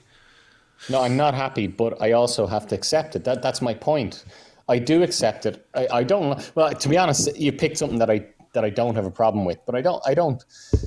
I see exactly your point. There has to be things that I don't like, but that I have to just suck it up because people can do and say what they want. In my opinion. Okay, yeah. And that's fine. And I want to take it a step further because now I'm taking it away from you. Okay, I'm taking it into something that is a little bit further away, but you'll definitely recognize. So so far you've accepted that yes, you should be able to fly the orange flag. You should be able to fly the Confederate flag because even though it's representing the slaughter or slavery of millions or thousands, it's okay. You just got to deal with it. Hitler. It's not okay, but I have to deal with it. Yeah. Yeah. So the Nazi flag, the swastika, should parts of Germany or people who believed in what Hitler believed be allowed to fly the swastika? Yeah, even though that is now a symbol of something disgusting, I think they should be entitled to do it. And I think as well, it reflects on them. It identifies them as an idiot. It identifies them as a racist. But I do think they should be allowed to do it. That's even insane, though I find Charlie. And I'm actually shocked. I find it personally disgusting. I don't think Charlie's in his right mind there. I don't think he knows what he's saying. Can I just respond to Blake? Blake, they're not allowed to put up a fence beyond 2 meters. They have to apply for planning permission if they need. So Blake is saying you're not allowed to be a neo-Nazi as well. It's against most laws in most countries. It is. Sorry, just go back. Blake is saying, I may hate the Confederate flag and history of slavery. But if neighbours want to fly a Confederate flag on their lawn, that's their right. Maybe I'll put up a huge fence, but that is their right. And I think those in Germany who fly that flag will probably be banished by the rest of society. Yeah, okay, you're essentially agreeing with Charlie there that they should be allowed to do it, but reap the consequences of doing it. And if that means you're outcast, well then you've made your choice. Is that how free as society we want to be? Yeah, that we think that a group of people are allowed to will the knowing murder of a people just because of where they grew up or their religion. Is that it? Are we accepting Lockhart, do you not trust the rest of us to see their idiocy? Do you not trust that we can see that's we have horrible laws against and it's offensive, but they're entitled to do it. But and to some extent you're right. If by putting up that flag identifies them and marks them as an idiot, and maybe the Inglorious Bastards are right to carve it into their heads, but like it's yeah, look, if it serves as an identifier, then yes, they're a bunch of idiots. Then let's bring it up. You're both now saying that you're both now saying that you're absolutely in favor of freedom of speech, absolutely. Well, no matter how horrible it is. What we're saying, Goldie, is that if they fly that flag, they are identifying themselves as the lowest, the degenerates, the murderers, the pit of society. Yeah, and it'll actually make it easier for us to actually deal with those type of people. But then in 50 years' time, we're going to have a situation where. What do you think, Goldie? Though, I believe that we definitely need to ban it. I think that we should definitely not remove it from our history books. I think that we need to learn, and we should teach it in a way that shows that it's wrong and how bad it is. But we should definitely not be allowing it. We need to move on. We can't allow it to continue. So they elected Donald Trump, and he's the most depraved idiot of all time. yeah. What will happen is they elect him again. What will happen is if we all agreed this as a society today to let the Nazi flag fly, but we'll just know that those people are assholes. In 50 years' time, these assholes will call themselves an ethnic minority. And then they'll start looking for more rights. And then it'll be a case of, look how bad we treated the fucking Nazis. That's what will happen. Do you know what I mean? It's crazy. Yes, can I just put in here actually on a totally unrelated point, because we're getting quite serious and it's supposed to be a lighthearted show. But randomly, this wasn't one of the things I was going to discuss tonight. When I was looking up crazy news stories, I found a news story from last week that they found a mass grave in Poland of 5 or 6 12 soldiers, Nazis. wasn't it? 12, yeah. That I find that fascinating. Thanks, These 12 Nazis were killed, slaughtered, and no one, it's not in history. They just kind of uncovered this. Yeah. You like, we've all seen Munich, the Steven Spielberg film. We know how great the Jews were at tracking down, Nazis that escaped. But how did 12 Nazis disappear and be murdered and just buried en masse in a grave? I think that's a fantastic little story. I'm dying to see when that... Well, it could be a case that they weren't anyone of... The Netflix series. Yeah, it will be a Netflix series. Yeah. But it could be Not a case that they're Halle just Berry. 12 soldiers. I didn't hear that comment, but it sounds racist, so I'm not going to acknowledge it. But no, it could be a case that they're just 12 soldiers of You're saying she doesn't have the right to play a Nazi? They may not be. They may not be. Yeah, can only Nazis play Nazis now? Like, I'm thinking of Inglourious Basterds, your man that won the best supporting actor. Brad Pitt. No, the other guy, the French guy. Like, is he going to have to come out as an actual Waltz, Nazi Christopher in order to Waltz, keep the Oscar? Yeah. No is your answer there, your obvious answer, but I can see why you'd ask that question. Let's take us to another story there, please, Charlie. Hold on, I never actually, because this is the good thing about Lockhart, we never actually got around to discussing the real point of the Kanye West story. I started looking up, like, Kanye West's story was stupid, but I started looking up what are the craziest election promises in history, and I found some pretty crazy ones. Okay, so before we move on, I'm sorry, and I know we shouldn't be in a situation where we're addressing every comment because we need to get to a position where there's just so many we can't. But while we can, Blake, we'd love to honour you. Blake is an American, and he says, well, due to Operation Paperclip, some of the smart brackets yet horrible Nazi scientists were relocated to the US after World War II. I enjoy listening to you guys. I am an American, and Blake, we really love that you are listening to us. But yeah, I'm aware of Operation Paperclip, and this is where they would have brought, as you say, some of the best scientists over, which actually a lot of them would have been responsible for Space Man on the Moon, anyway. the space race and everything else. Yeah, so they would have been massively involved in that. So we basically took, I think what the Americans basically did was, yes, you're a horrible person and you use your intelligence for terrible things, but we're going to take all that knowledge and we're going to take that expertise and we're going to use it. Do you know what I mean? And you have to agree with that, don't you, at the end of the day? But sorry, continue on, Charlie. That's a great point, Blake. No, I think what you're saying, we've actually gotten very intellectual and it's really interesting tonight, like these comments. I think what Blake is saying is true. But don't forget, Blake, the Russians did the same. I believe there was some kind of race to try to catch these Nazi scientists, to poach them for whether Russia would get them first or America would get them first. Believe it. And I'd agree with Goalie on this one. For the greater good, I mean. But anyway, so some of the craziest election promises. I'm going to pick a guy we all know because he's always been running for president. Rick Santorum. I'm sure you've heard of him, Rico, and so on. But in 2002, he was running for president, and for the first time. And he actually got quite far, but his main election promise was that he was going to ban hardcore pornography. He's an extreme right-wing Republican. Okay, and what year was this? 2002, I think. No, I 2000. don't remember that. No, 2000, I think. Okay. Obama was 2008, wasn't he? To 16, yeah. So 2000, yeah. Now, he didn't get far. He didn't make it much beyond preliminaries. Okay. But he's going to ban hardcore pornography. That was one of his election promises. But would he still allow the Japanese stuff where they pixelate out the good bits? Exactly, that's what I'm fucking thinking. He's going to ban hardcore. But I'll leave you guys to it there for a moment, folks. 1 second. Tentacle porn is okay. Yeah. Like, how do you define, like, what is the difference between hardcore and softcore? He was going to have to define that. Yes, that's true, Drico. But I think this was earlier in his career. But like, what would you guys say is the difference between hardcore and softcore? I have what I think in my mind is the definition. Penetration is the definition. Yeah, it? Yeah. So tentacle porn is okay. So that was a crazy one. Shockingly, he didn't make it to the runoffs.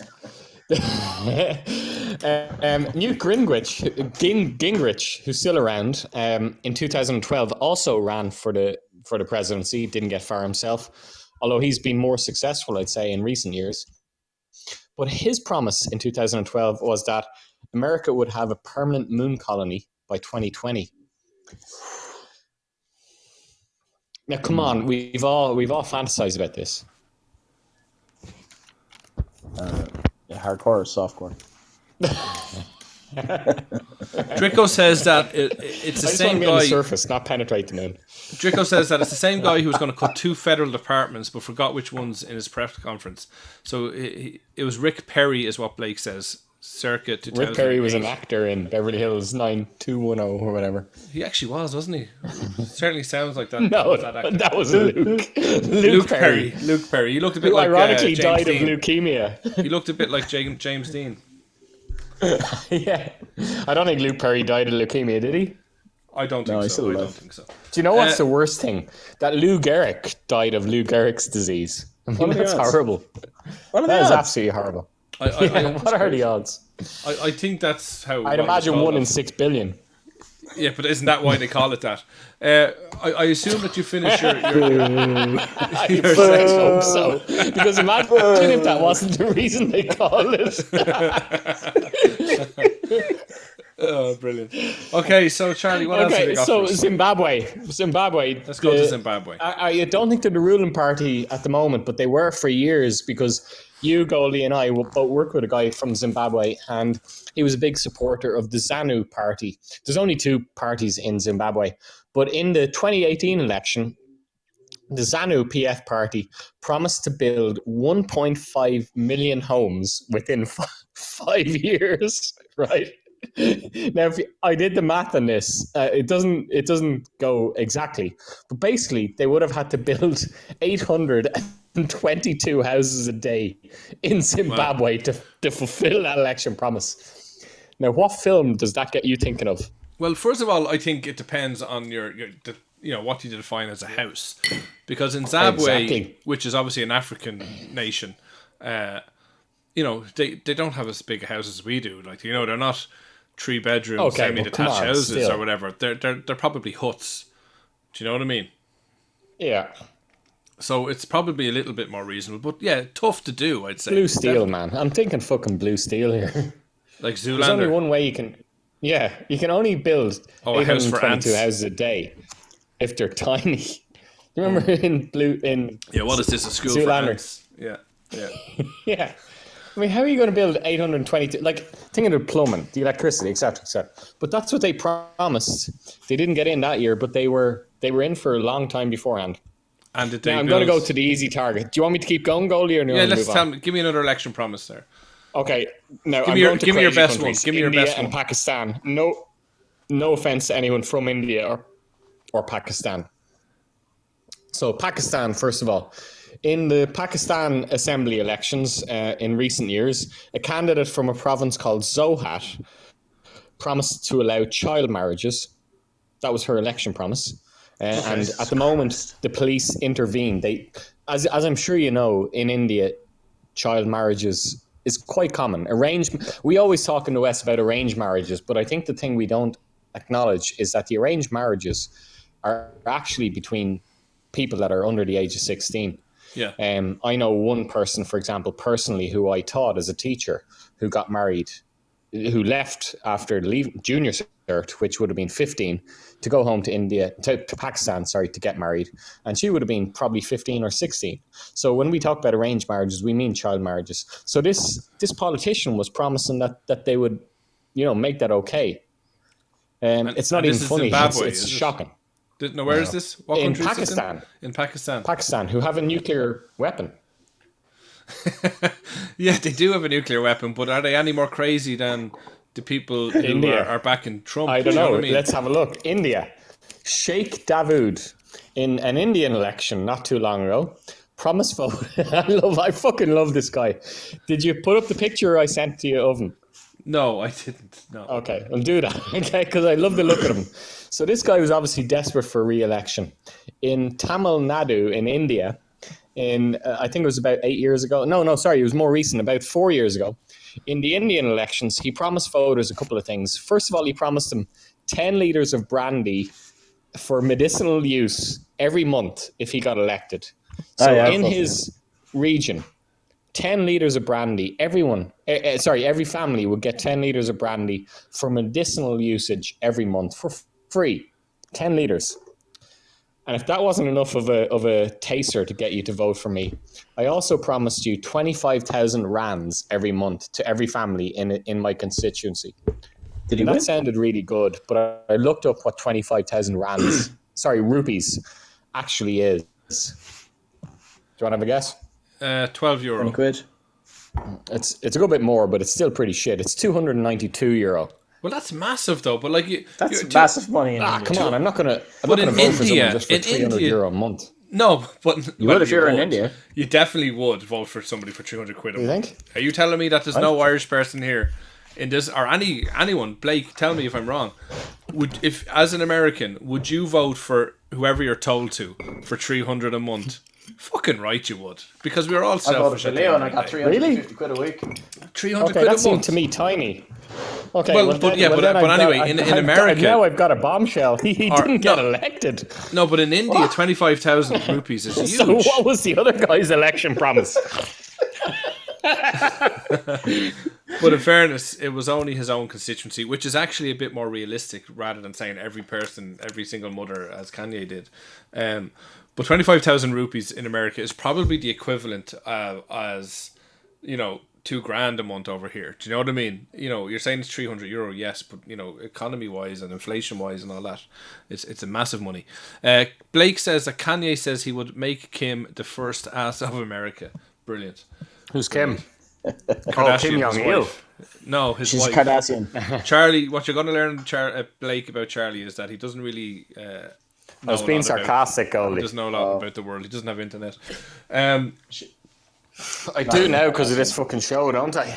You do. Jesus. You do. You make me pay for the subscription and you make me get internet. Well, in fairness, you did. It's probably about buy time some you paid booze. something for it. So tell me about these election promises. Anyway, he didn't get through. This guy didn't. Yeah. The Pakistan person. What was who his first promise allowed again? 'Cause child I remember I had marriages a got comment. through. What was his Charlie? What was his first comment again, or his first promise? He promised 10 liters of brandy. Oh for yes, medicinal yes. Because I usage. knew I had something to say about I that. could be wrong. Maybe someone can tell me about this. In India, is alcohol kind of restricted? I know it's not quite illegal. No, But I I don't wouldn't think say I don't no. think there's an off license that you can go in and buy alcohol. I think you have to have No, a I'd say reason you to can. have alcohol. I'd say you can. I don't agree with that. Yeah. I don't think you're So right. But 10 no, liters of brandy, which is for what every basically household. 5 2-liter bottles, which is again It's a reasonable. lot every month. For everyone in his district, it's reasonable. Like, it's not mental. But it kind of reminds me of an article I came across, and I wasn't going to bring it up today, but it was Domino's Pizza. They had a promotion where you would get free pizza for life or something, or one of these kind of promotions, if you got a tattoo of the Domino's logo on your body. And they had to end the promotion because they thought no one's going to be fucking stupid enough to put a tattoo of a Domino's logo on their body. But of course, hundreds of fuckers start getting actual tattoos, and they're starting to get inventive with them. And I don't have the story here to show you, but I'll find it actually. They And do those when you guys say get their free free for pizza for life, life? like does that mean you can order it every day if you want? yeah, but they had to stop it because it was going to affect profits, because hundreds of Hundreds of people. guys signed up and get free pizza for life now. Yeah, it's madness. But the laughing amount of sick, people guys. that actually do it, but some of them are actually very, very inventive. I'll show it to you there now. We have it coming up on your screen. Lifetime of free pizza. Now this was when was this? This was in September 2018, and you can see some of the designs there, like within a love heart and a skateboard and various different things. People got inventive with it, but it's crazy stuff. The stuff that people will do. Wow. But yeah, no, definitely I wouldn't be voting for that. So, Charlie, what else have you got for me? Charlie's gone. What a cunt. He's not. He's just pretending he's gone. Well, okay, I'll talk about something. So, French baker collects urine from women's wet restrooms to make her special Goldilocks bread. Have any of you heard about this story?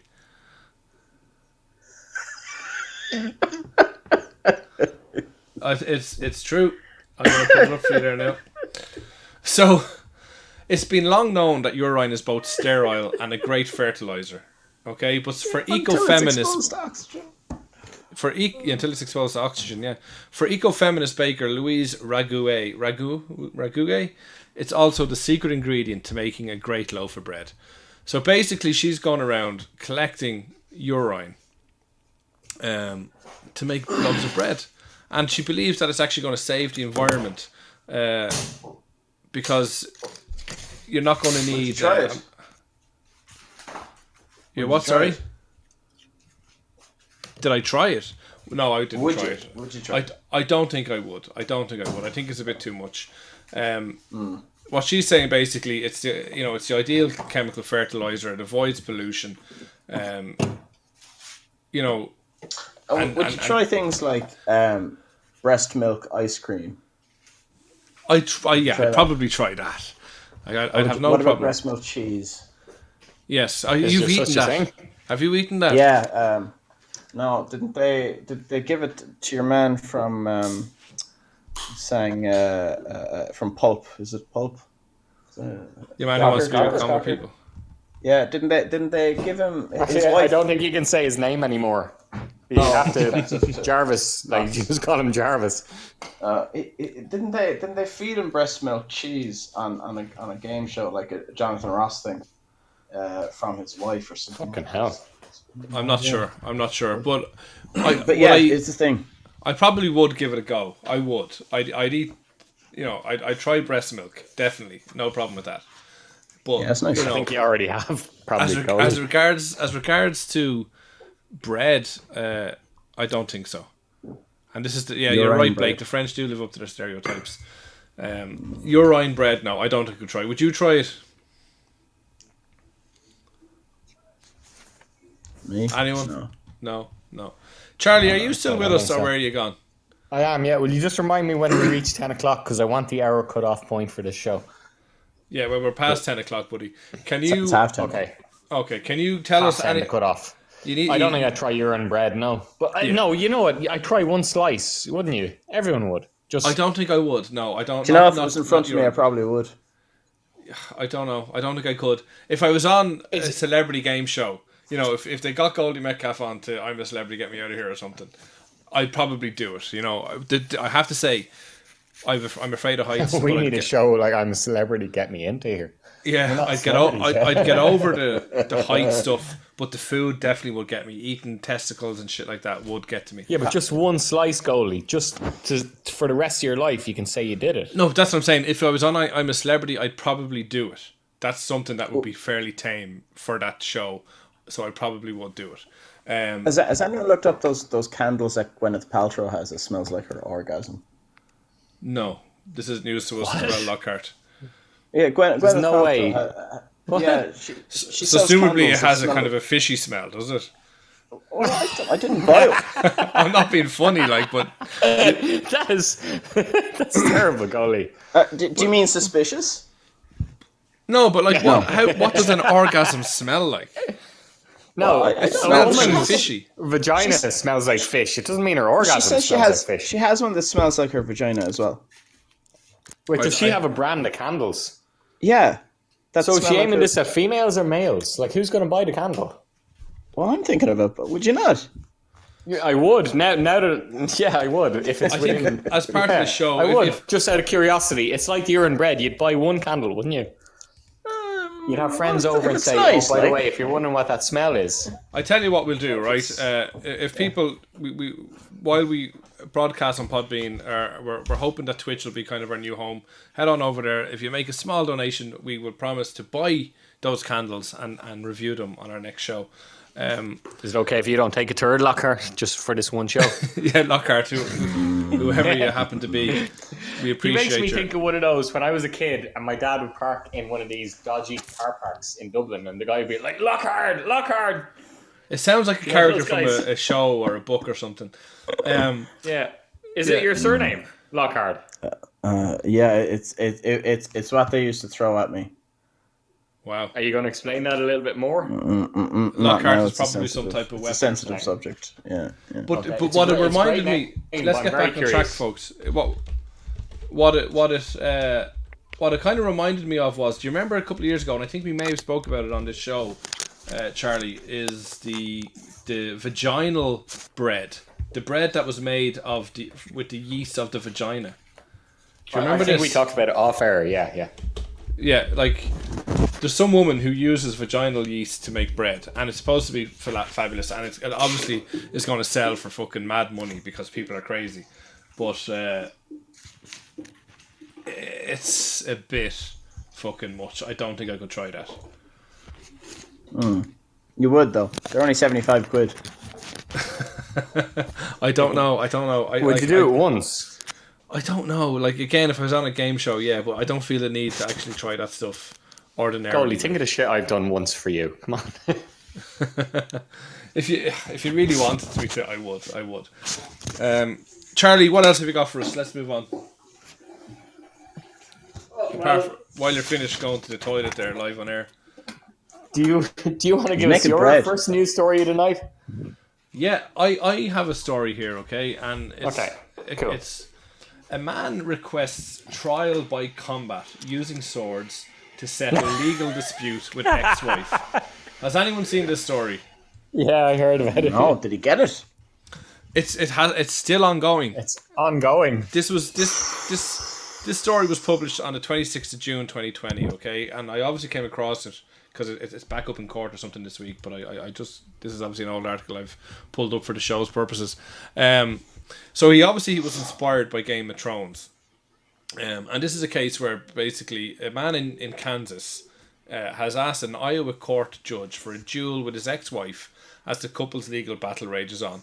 Now, he accepts that the woman can choose somebody to fight as her champion. And he's happy to settle a dispute over a sword battle. That's sexist. And it's all completely legal. He is a bit sexist because he does talk about how women can't hold swords and stuff. So he definitely is somewhat sexist. But he asked the judge for 12 weeks of preparation time so he could find or make Japanese samurai swords. Like, this is crazy stuff, okay? He's 40 years of age, and he's kind of right in a way, because he says the reason that he's doing this is he knows it's absurd, he knows it's crazy, but he's trying to highlight the difficulty men face in divorce courts, and how that it's prejudice against men, and how ludicrous that this whole thing has been. So he's going to challenge in what way? ludicrous. Like, I don't get that, Goldie.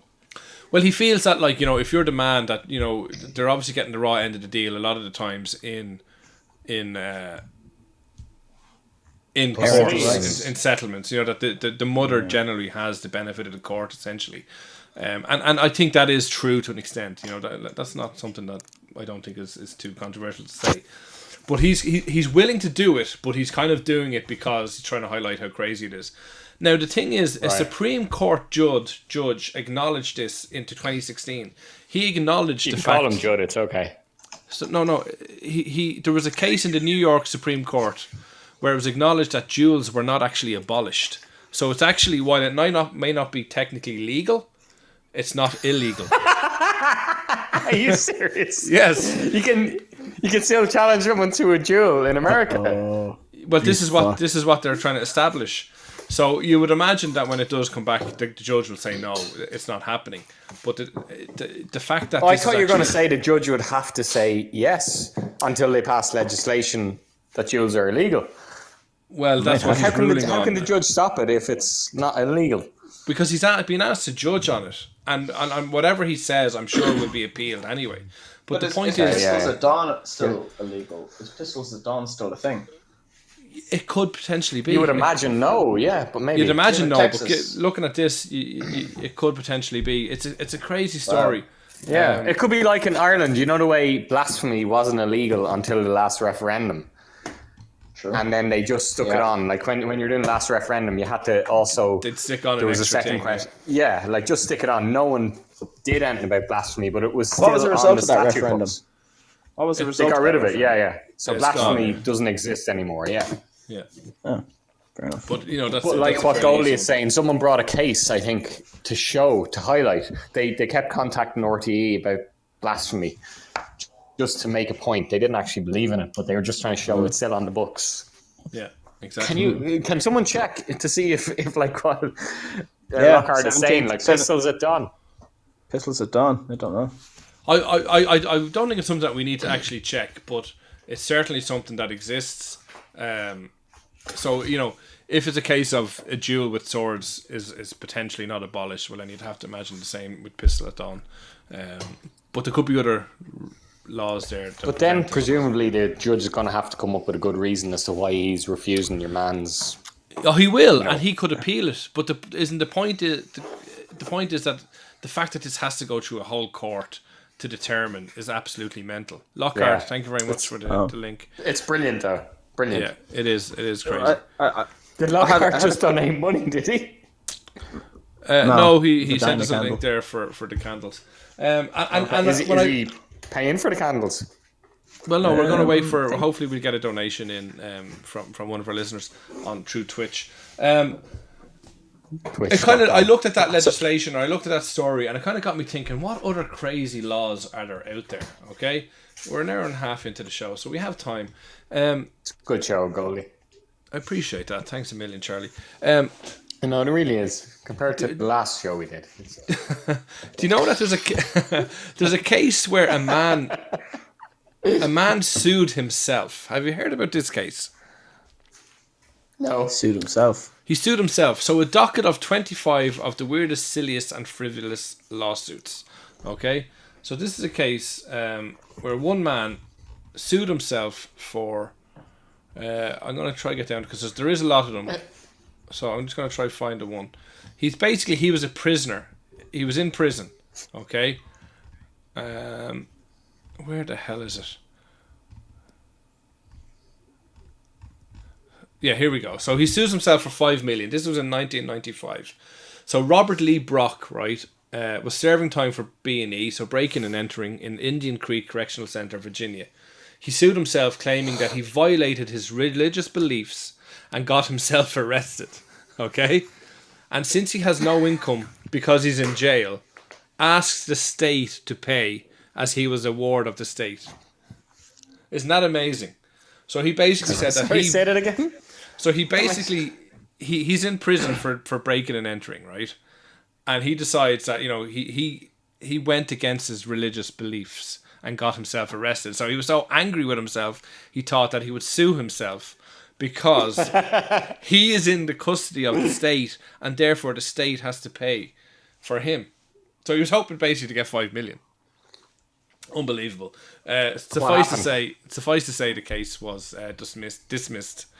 But I just wanted to kind of... That's brilliant. For criminal action, but clever. It was a kind of a funny one. I just want to try to find one. Well, joking apart, I heard of a case years ago. I don't know. I'm guessing it was in America. A Subway footlong, you know, the footlong subs. And yes. Someone sued Subway that a footlong sub wasn't actually a foot long. And I think, I don't know, did they win or he definitely got money? Yeah, he did. He won. I remember hearing they about settled that years ago. They settled. Yeah, that's actually on this list as well. But here's another one. This is 1996. Okay, a woman sues for false weather prediction. Okay, so you're sitting there watching Martin King. Okay, so a woman from the Israeli city of Haifa, okay, or Haifa, whatever way you want to pronounce it, sued well-known television weatherman Danny Rupp for a false weather forecast. He predicted sunny weather and it rained, and she left her house unprepared for the inclement weather and got sick and ended up missing work. And that she argued that the weather forecast person's forecasts were legally binding. She actually won €1,000 in a settlement and got an apology from the weatherman himself. What? What country was this? This is in Israel. Oh, fuck it. That's Isn't crazy. it amazing? Isn't it That's amazing? mad. £1,000. Although Western Digital awarded me €3 one time because I was unwillingly... Western Digital. Feel free Who's to this? donate that. €3 goes a long way in midnight in Baghdad. Unwillingly part of a class action lawsuit against Western Digital. I got a letter in the post notifying me that the 2 gigabyte hard drive I bought in 2003 wasn't actually 2 gigabytes. It was like, I don't know, 1,990,000, and it was short about 60 megs anyway because of the way the bits and bytes work. Okay. So so they proportionately paid back anyone who bought those hard drives their money. Unbelievable. So you, and you but you you didn't know actually anything about this at all. You just randomly got a letter. Right? Yeah, because I registered. You didn't know about the case. No, I didn't. Because I registered my details with the warranty when I got the hard drive, so they had my details. So they were That's asked like for when you anyone buy with like. hard so drives. you did. So you buy a 32 gig Romo phone, Khan, thank and you very much for the when follow. you turn on the phone, it's only actually 28 gigs because 4 Yeah, gigs is already. That's the kind of crap. There is always a little bit less, yeah. But that's it. I actually thought that Lockhart, you had filed that complaint, which I'm glad. I'm happy to hear. Not this particular one. No. Tell us about some complaints that you have filed and been successful. Well, do you know that? Do you know Lockhart, Goalie? Do you know that? I don't know who that Lockhart was is, but I feel like I Reputation? know him. Knew him. Okay. Do you know that ad that was on there for years? It was the gambling, the greyhound races, and which number do you pick? And it's like, I picked number 2 because it's the number of fake phone numbers I got tonight. You know that one? Yeah. It's like, which number do you get? Oh, I picked number 6 because it's the number of XYs I had. The devil. All this kind of crap. Yeah, all that rubbish. So what I noticed was they talk about gambling the whole time for years and never gave any notices about responsible gambling. So I got it pulled and the company got fined. I was delighted. You said So what did you do? Huh? You report? What did you do? I reported them to the Advertising Standards Authority, who said, yeah, they were in breach of all sorts of rights. Wow. So what should they have done? They should have had a kind of disclaimer. Gamble responsibly and put links up to gambling addiction websites. Oh man, you're the fucking reason YouTube goes on for an extra 2 seconds by saying like, please drink alcohol responsibly. Did you actually get anything out of it? Responsibly. Did you get anything out of it, Lockhart? Nobody drinks alcohol responsibly.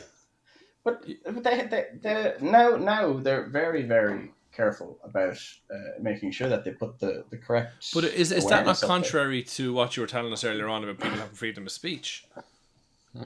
I never said people should have freedom of speech. I think we should act. I said we should act more responsibly as a society, and that's part of it. Okay, interesting.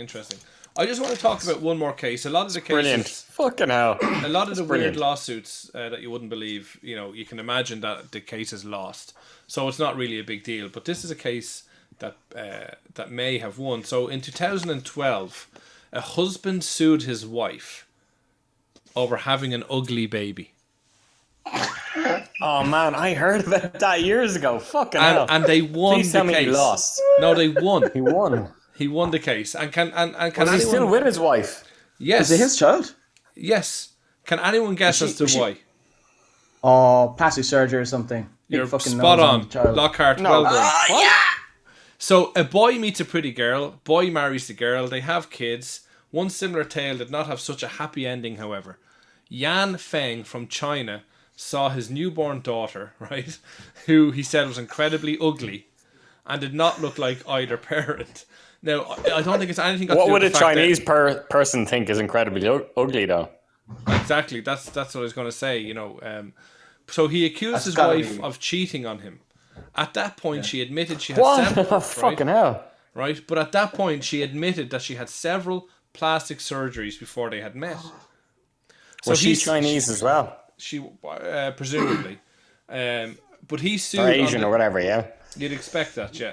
So he basically sued on the grounds of false pretenses, claiming that she misled him by hiding her cosmetic history. So she wasn't as good looking as she thought. Therefore, his kids obviously were going to be ugly. So he won the case, and his wife was made to pay him $120,000. Isn't that Wow. Hell. How much does he have to pay? First of all, in the that's divorce shocking settlement? that they had to pay dollars in a Chinese currency. Well, I'd imagine it's converted for the purposes of the Too- art. So did they just take it out of their current account and put it right back into their current account? Like a Well, shared joint account? He had to pay that over in alimony in the divorce. You'd imagine that, yeah, there was a divorce soon Wow. coming afterwards. But isn't that amazing that it won? Yeah. That's pretty shallow on his part, though. No, it's not. Not Well- at all. He married that girl based on his attraction to her, and she modified herself to gain attraction to him. And Okay, lied. which is fair enough. No, But that's like going on a diet. Like, oh, I'm single again. I'm No, going to go on a it's diet. not like going It's on not a really diet. when you fundamentally It is. change how you look, your facial features. Yeah. You definitely. Are you saying your facial features don't change because you go on a diet?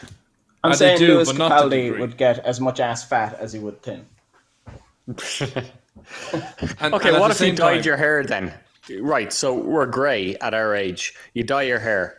Can you be sued for like false advertising? That's crazy. well, I think it's the case that this person met this woman, wanted to have kids with her, hoping that he'd have lovely kids, and in his opinion, he had, an ugly kid. Now, Ugly. That's Yeah. kind of shallow in itself. What father doesn't love his kid or think his kid is beautiful? And actually, it's kind of perverse. Was the dad a paedophile?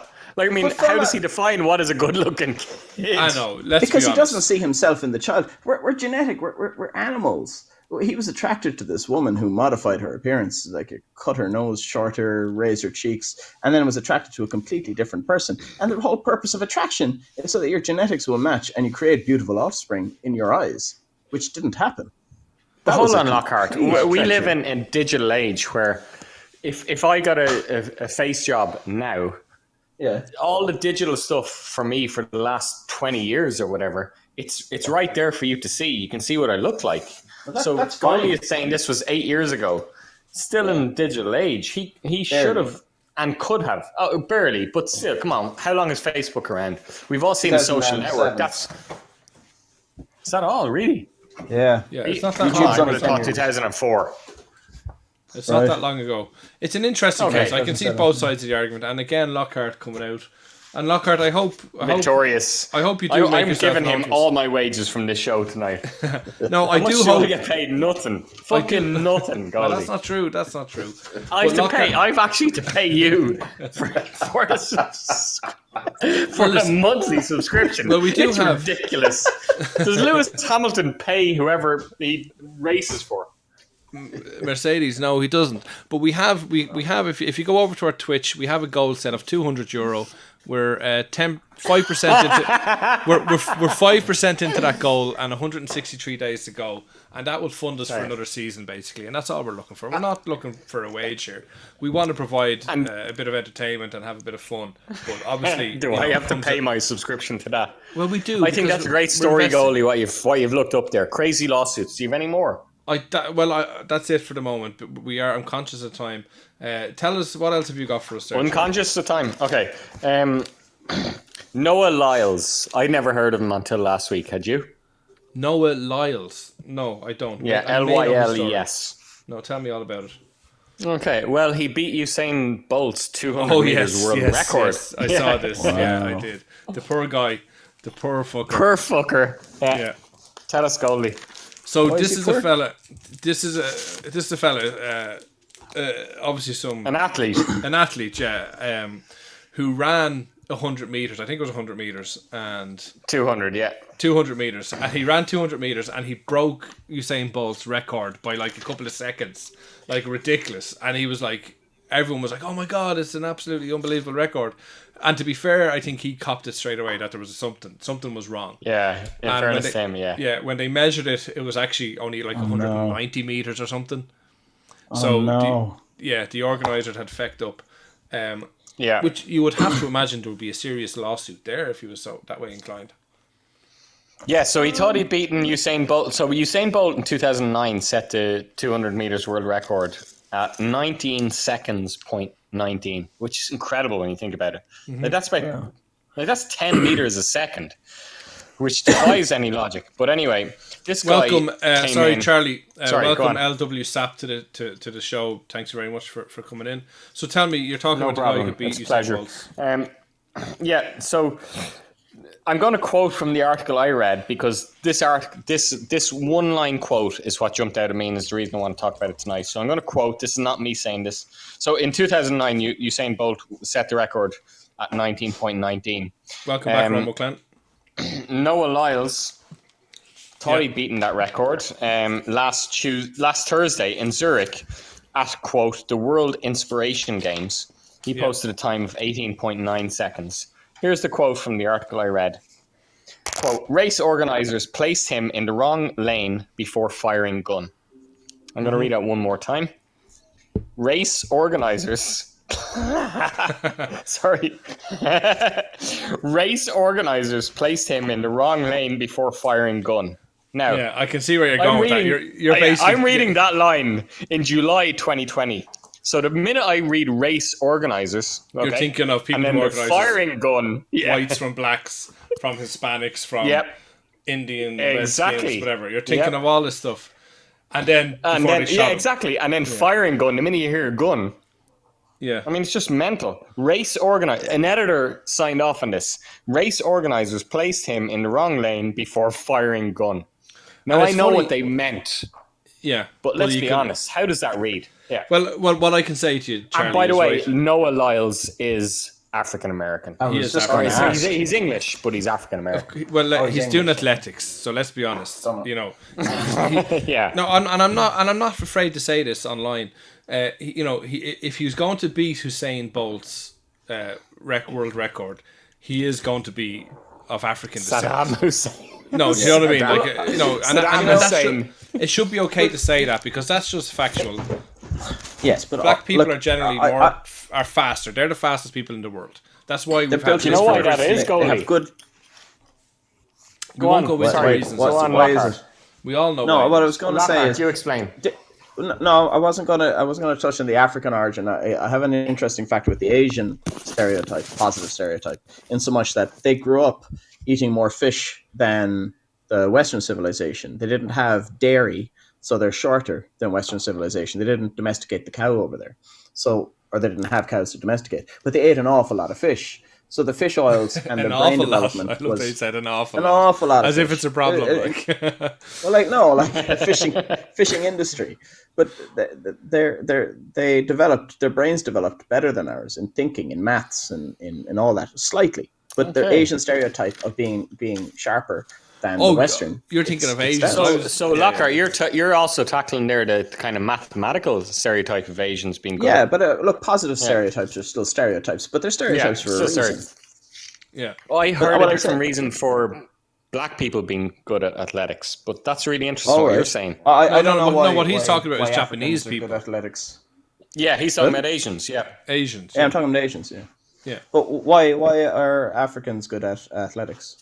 I don't know if this is factual based or not. I'm going back 20 years to my father, who is, in fairness to him, a fantastic racist. But it's that Africa is higher above sea level, so that you know the way the way when mountain climbers, people climbing Mount Everest, the higher up you go, the less oxygen level, so that Africa is higher above sea level than, let's say, Europe and America and so on, so that they're more used to absorbing oxygen in their lungs just naturally from being born in a higher. I think that's bullshit. It could be. I don't know. I'm like I said, I've based everything in my life on my father, and this could be one of the times he was wrong. No, your father. What I will concede to your father possibly is that I don't know if Africa is at a higher altitude than Western Europe or whatever. Right? If it is, it may be a contribution to it. But the reason that African people. There's a weird scientific logic, isn't there? Like no, what he's saying it's not makes weird. It's scientific sense. No, it's evolution. It's nature versus nurture. You know, like they we enslaved them, so they were always the ones that were working harder than the Western man. They were the ones that they were less educated. I'm not going to be open to They developed here. later than we did for whatever reasons. So they were still hunter gatherers for a lot longer than the Western man, for whatever reason that history decided or Mother Nature decided. They were hunter gatherers. You're going to say they had to run more, but they had They had to hunt their food more. They had to do a lot of physical things a lot more. Whereas the Western man, I suppose, was able to, was obviously more educated and for whatever reason more civilized is the word. And I say that with inverted commas because who says what's civilized or not? But we use gadgets and we invented things to help us, whereas traditionally the African tribes would have maintained a certain level of society and not has progressed as much, like a barbaric kind of society. Which is why and I say "our" lightly when white people thought they were savages because they just hadn't actually advanced as much as we had, but that's it. That people back in the day saw them as savages. If I could leave midnight in Baghdad right now, I would do so. Can we start up our own there, Charlie? No, I've never been more proud of the goalie in my life. But this is Right reality. now. This is and why. when I think of how I'm going to edit his comments right there. No, but He must I use don't. the word I'm not being barbaric controversial. twice. Yeah. That's so bad. These things are crazy. wrong. Goalie. But let's think of it instead. No, but listen. Instead of a white man, Western man, and I say man, I mean men and women, right? As in like the species, whatever. We encounter gender. We encounter the African people, and instead of saying, "Oh my God, look, they're not as advanced as we are for whatever reason that fate decided," let's help them. Let's educate them. Let's bring them up to where we are. We decided no. Let's exploit them, and that's our failing then. And so by exploiting them, we kept them doing those physical things. We kept them doing the hard labor, and that's why they maintained the muscle strength and all these things. You know, where makes them better athletes essentially at the end of the day. And I firmly believe that is why. I'm not educated on the subject. As far as my limited education goes, that makes sense for me. If somebody wants to dispute that, come and talk to me about it. Okay? Africa's closer to the equator. Gravity could just be less in other countries. You're saying that gravity could be less. It could be. Genetically, they might have. Could be. But people around the equator. Come at me with an argument, and if you can educate me further on the reason why. I'm not a geneticist. African people are faster and stronger than others. Well, then, great. Let me know. No. I'm not going to get into this. I remember I just posted it there. I read a book by a guy, and he would kind of strongly disagree with you, Goldie, but he'd agree with the fact that it's not intentional. It's just by pure fluke. But his whole argument was that the Western civilization ended up enslaving Africans because of because of geographical reasons, weather, the fact that the soil in like Europe and America was better than Africa and so on. It's purely geographical, and that white people have always acted like no, we're superior to blacks. So I posted a link. It's a long book and it is kind of long-winded as well, but it makes a really good point. But he'd essentially agree with Goldie. What? So he does agree with what I'm saying. No. Is that what you're saying, Charlie? Sorry, what? He does agree with what I'm saying. It does, yeah, for different reasons. For but yeah, it's not through anything inherent in a white person or a black person in their DNA. Yeah. It's just their ecology, essentially. Yeah, and that they can't help. Look, it's a great point, Goldie. Will we move? Like, we're getting serious again. Let's get crazy. Yeah, let's move on. I'm literally ready for the film section. No, hold on. I've got one story I just want to say. This is what I'm saying. We have a little bit of time. Talk to me. What else have you got for me? Are you sure? I'm positive. Because this story blew me away. Because I honestly don't know how I feel about it, and I'm really intrigued by this guy Lockhart. Because I don't know how he's going to interpret it either. Because part of me agrees with this story and part of me thinks, no, you can't do this. You can't just live like this. So I'm going to say the word Jorge Porto Sierra. Right? So this guy last week in Florida, Jorge Porto Sierra, was arrested by the police. And he was arrested because he was trying to burn down sex offenders. He was arrested for attempted murder. Yeah. I think it's amazing that I saw these two stories and I didn't deem them worthy of the show. I'm going to give you 3 reasons why, and this shows the difference between me and you. No, and to be honest with you, and I don't mean that in a competitive way. No, Charlie. Honestly, don't mean that in a competitive way. Charlie, don't get me wrong. I didn't think I saw those 2 stories. I didn't think they were worthy of the show. But when you brought your angle of the athlete, it's definitely worthy. Oh, the quote. That's the beauty. The quote. Yeah, this is. See, we work well when we're not antagonizing each other, Goldie. I think really, genuinely, serious conversation. You're talking about now. We're trying to help each other. Okay, so here's the basic story that you read that you thought wasn't worthy, and I get why you thought it wasn't worthy, and then I'll give you 3 reasons why it struck me as funny. So this guy, you read about him. It's basically in the southern states of America, in Florida. It's a guy who hates pedophiles, sex offenders. Well, who doesn't? And freedom of speech. I'm He was arrested by police while trying to burn 4 sex offenders. He had them locked in a Firefly Village Inn. Right? Not Firefly. I can't even read my own writing. Friendly Village Inn. And he was pouring gasoline on the kind of outskirts of the building, anywhere flammable, basically, anywhere wooden, I'm guessing. He was pouring gasoline all over the building when he was arrested by the police. So he was trying to burn them, even while he was being arrested. He told the police, quote, he wanted to barbecue all child molesters. Yeah. So he was trying to kill 4 people. So he's been arrested for 4 attempts of attempted murder. 2 of the 4 people that he's trying to kill are actually convicted sex offenders. Okay. So you looked at this, Goldie, and I'm not criticizing you. Like we work well. Well, I looked at it and I thought, you know what? That'll become clear, Lockhart, in a sec. I looked at it and I thought to myself, yeah, it's definitely something that would be considered newsworthy, for the show. But then realistically, I kind of thought to myself, you know, yeah, he's obviously a nut job. Do you think, really? But none of us like sex offenders or whatever. But I don't think burning them alive, as much as we will say burn them alive, we wouldn't actually do that in reality. If it came down, you know, we talk about, if they hurt our kids, we'd kill them. We like to think that, but in reality, a lot of times we wouldn't.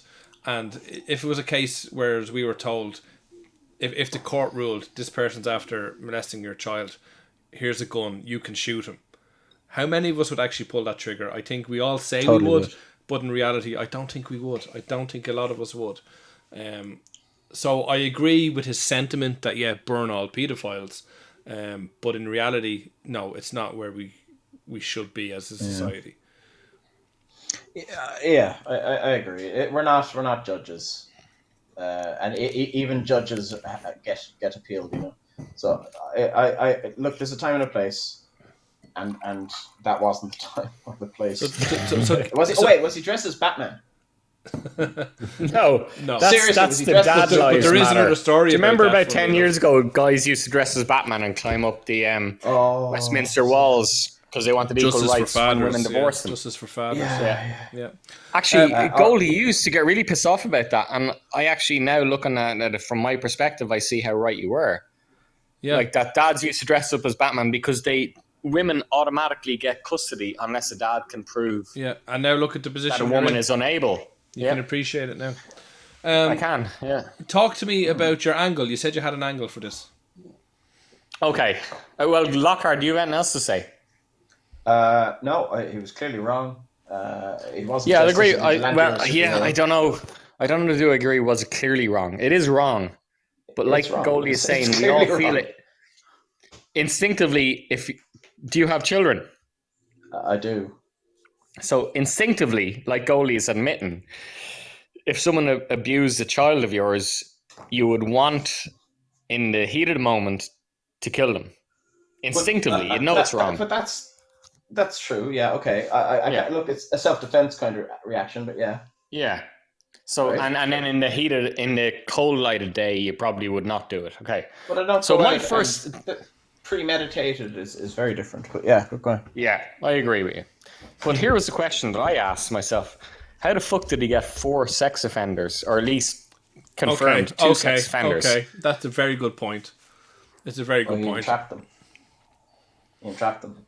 Right. That's what I thought. I thought he had kidnapped them or entrapped them somehow. And here's the really fucking fascinating thing about this story. This was not in the article. I had to spend an hour of my fucking life trying to figure this out while my kids were out in the street. That's all we have time for, folks. probably getting molested for all I know. So it struck me. Years ago, I listened to a podcast about a guy who was technically a sex offender, and he went online in this podcast. He was 19 and he had tried to have sex with 2, I think it was 15-year-old girls, and he'd met them online. Mm-hmm. It was entrapment by the police and so on, and he is technically a sex offender. But the podcast showed how hard it is for a sex offender to live anywhere in America, because once you're a registered sex offender, you can't live within a certain distance. And you have Megan's Law, yeah. Yes. Exactly, and that's why it's named after. So you can't live within a certain amount of distance of a school, a church, and I can't remember the third, a playground. Yeah. So but there's very few places. This place, that will meet that criteria. Mm-hmm. So Friendly Village Inn, and it took a fucking lot of searching, Goldie, so I want extra money for this. Okay. Friendly Village Inn in Florida is one of those anomalies on the map that there's no playground, no school, no church within the vicinity of that motel. It's an inn and motel. Okay. Do you know him? So in the last census, 20 people who are registered sex offenders in America listed that as their address. Okay. So that place is one of those places, it's like a haven for convicted sex offenders. It's one of the few places they can live openly in America where they're not in breach of their... And I'm not defending sex offenders, by the way, in any shape or form, but I'm just thinking American law is so crazy that if I'm guilty of sex offense, whether it's of a minor sex offense or horrific pedophile abuse, if I'm to be allowed to live in the country where I was born, it's very fucking hard because I can't live within a certain distance of a school, a playground, or a church.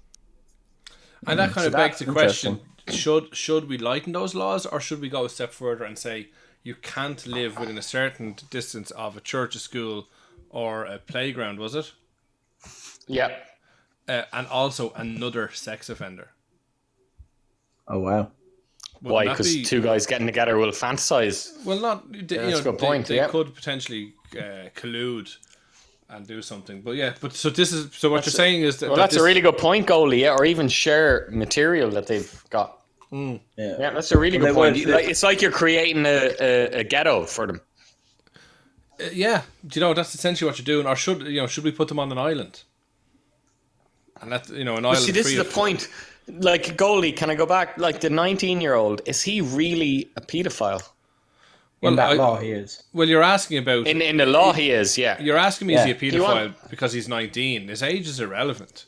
It's what... And the girls were 15. They weren't 8. They weren't the age of your children, No, but it depends on what you're saying, But different Charlie. countries have different laws. You have to just the law is live irrelevant. with it. The law is irrelevant because the law is something that we create as man. What we need to ask here is, what does he as a person believe? What does he desire? So if he's a 19-year-old... Come on, you'll never know that, Goldie. No, of course you'll never know that. No, but... Of course you'll know it. You just have to ask them the question. And a lot okay, of, if I'm a 19-year-old paedophile, I'm gonna answer what I think is the right answer to your questions. Come on. No, and you're wrong. And this is where you're very simplistic again. This is where you're very simplistic. Charlie, it's very different being a 19-year-old that was caught having sex or was caught nearly wanting to have sex with somebody who is 15 or 16, and somebody who is only attracted to people of that age. And that's where the difference lies. And what you actually realize is that a lot of people who are in this position, once caught, are happy to talk about it because they almost want to justify the reasons why. And some of them see it as maybe a sigh of relief that they've been dealing with this all their life. They know it's wrong, but they just can't help their primal urges. And it's almost a relief to be caught, so they know something will be done about it. Because at the end of the day, survival instinct will always kick in. If I'm a paedophile, or if you're a paedophile, or if somebody's a paedophile, you're not going to go to the authorities and say, I'm a paedophile. Like, you can't help, as much as what they do is disgusting. Are you microwaving stuff now? Like, no matter what they do... A paedophile. I'm microwaving. Yeah. No, but, they can't help it. As much as we hate it, it's actually just something that's inherent in them. They can't unlearn it. It can't be taken away from them. They will always be paedophiles. I'm so glad you brought that up, Goalie. And you're totally fucking right, as always. I'm always right. The word paedophile we view as a horrific thing. But a paedophile is someone who's attracted to children. It doesn't mean paedophile does not mean child abuser. No, it doesn't. Yeah, and but we okay, act as if it's the same thing. We've talked about this on a show before, and let's say, and sober Mike, sober Mike is listening to us now, and he'll probably be able to relate to me, and is probably more educated in the subject than I am. Don't you're really revealing stuff about sober Mike? No, I don't know sober Mike apart from being on our last show. He's actually, I think, from America, if I remember correctly, Mike. But you deal with obviously people that have addictions, okay? So if you take, for example, an alcoholic will always be an alcoholic. They may not have taken a drink for a month, 2 months, 3 months, 3 years, whatever the case may be, and they may have all their medals and things like that. Okay, but they will always be an alcoholic. But they have, I suppose, learned or come to a situation in their lives where they're able to actually manage that addiction. And they prevent themselves through the supports and through whatever learnings they've had not to ever drink again. So you do have a selection of, I suppose, pedophiles who are aware they're pedophiles, are aware that it's not socially acceptable and it's not right to be a pedophile, and actually learn to deal with never, ever acting on it. Okay? And that's the difference. So you'll have people who are able to control their primal urges and people who are not. And thank you, sober Mike. You say true. An alcoholic's brain will always be short-wired. Exactly. And it's the same with pedophiles. Like, sober Mike, if I said all alcoholics should be burned, you'd obviously go bananas at me, because no, they're human people at the end of the day that need help. And it's the same with pedophiles. It may have a different impact and it may be so more extreme. But the reality is they are humans that are sick, that just need help. But they can't really ever truly be helped. So there's a question. Should they be put on an island? Maybe. But I agree with you, Goldie. Yeah, well, obviously every rational person would. Yes. Like, there's no, Lockhart. Every emotional person would agree they should be put on an island. But surely every rational person will say, no, you can't. Exclude them from society, omit them. Yeah. Like, well, that's emotionally, you might want to, and as a dad, you might want to. But that's yeah. And sober Mike makes a very good point here, and it's not something. And it's brilliant to have an insight that you have, Mike. Is there is a reward for being sober, he says, but a true paedophile cannot be reformed. So I suppose what he's trying to say is, like in all the movies. Did you guys watch The Haunting of Hill House? Yes. No. So you know the way when the brother is like 2 weeks sober and he gets his little medal and everyone applauds him. When he I can't remember his name, but you know the guy who with the beard who is an alcoholic and a junkie, and he's trying to get clean. So he says, I'm 2 weeks sober, and he gets an applause and he gets a little medal. Can you imagine a pedophile getting a medal for not having abused two kids? A kid in 2 weeks. Well, maybe that's the way it should be. No, that's what I'm saying. Yeah, no, it's interesting. I couldn't stomach that, but logically, what you're saying, Lockhart, makes sense. It should be that way. Charlie, maybe. You're right. But can we please explore just a little bit, and this may help us answer the next part of that question. What I think Mike is trying to say is that the reward for being sober is not just the medal, okay? The medal and the cheer is obviously, encouragement, and who doesn't like encouragement and who doesn't like positivity?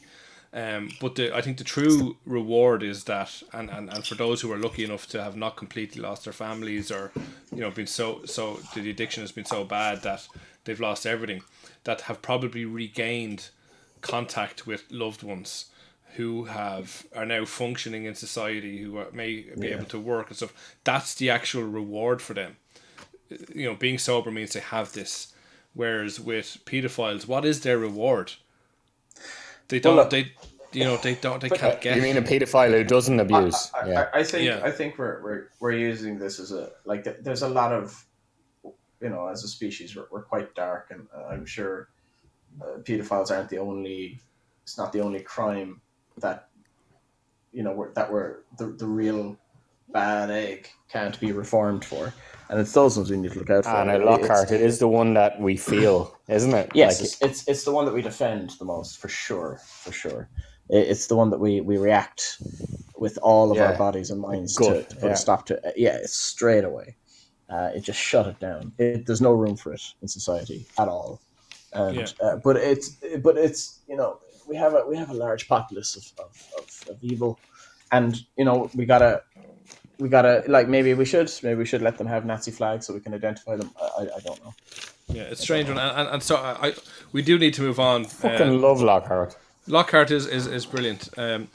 Sober Mike says to give up a vice, it has to be replaced with something better, which is essentially what we were saying. I was saying that they, maybe they get contact with their family or whatever it is.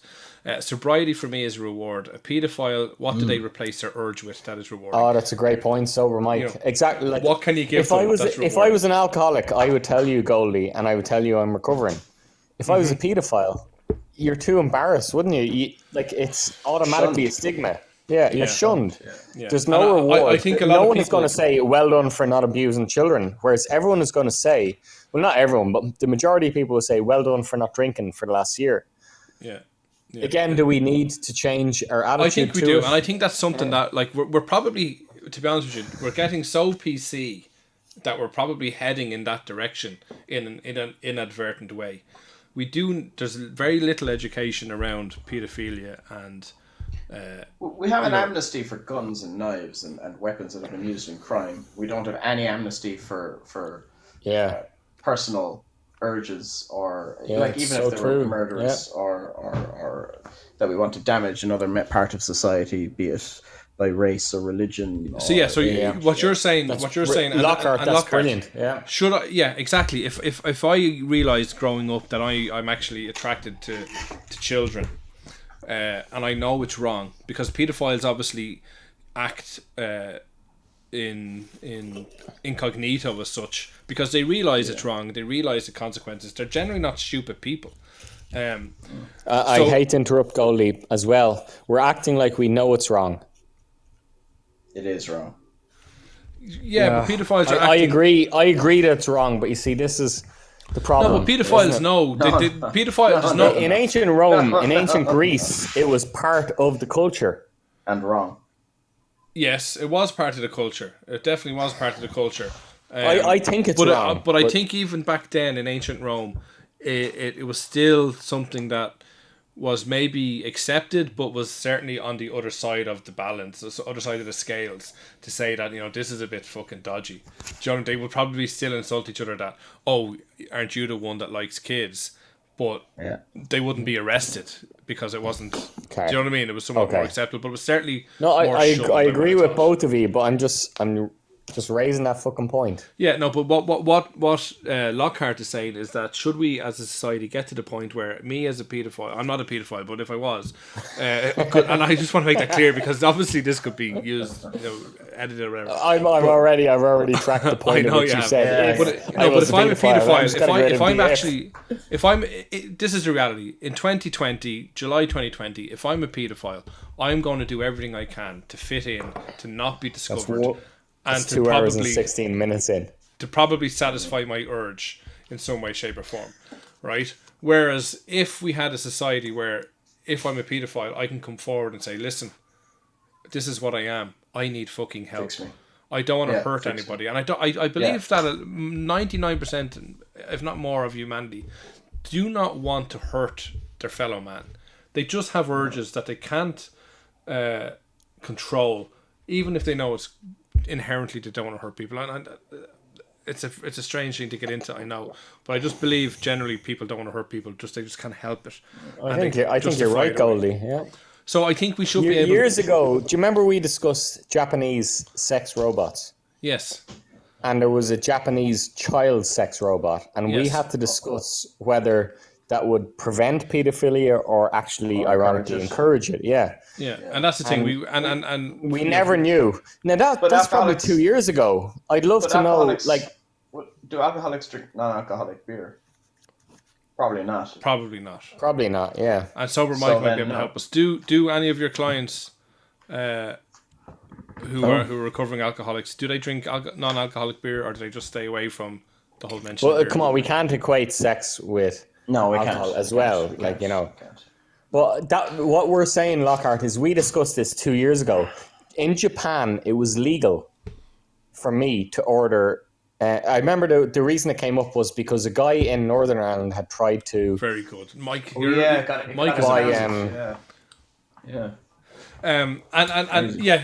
Just sorry, I know we're jumping around a bit.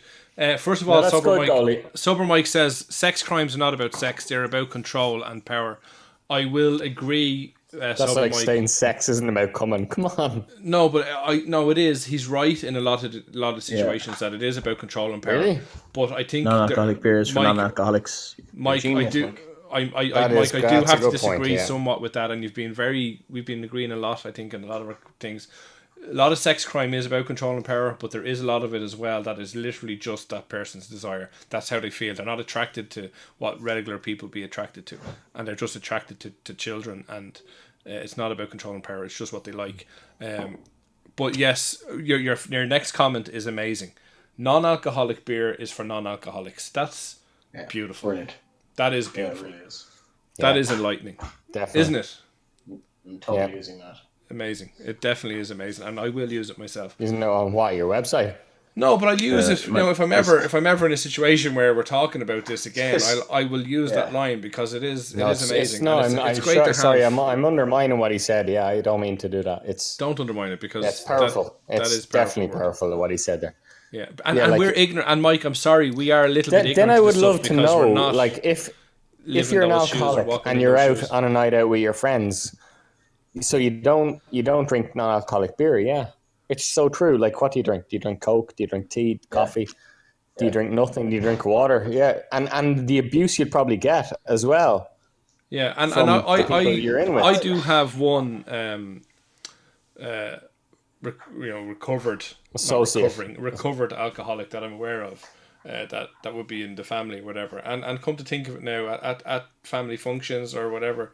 It would be the cup of tea, or it would be it's a lot of tea actually, but it would be the Coke or the water or whatever, and it's never even dawned on me to say, hey, do you want a non-alcoholic instead? It never even dawned on me, so maybe I knew it, but just never confronted it, I suppose.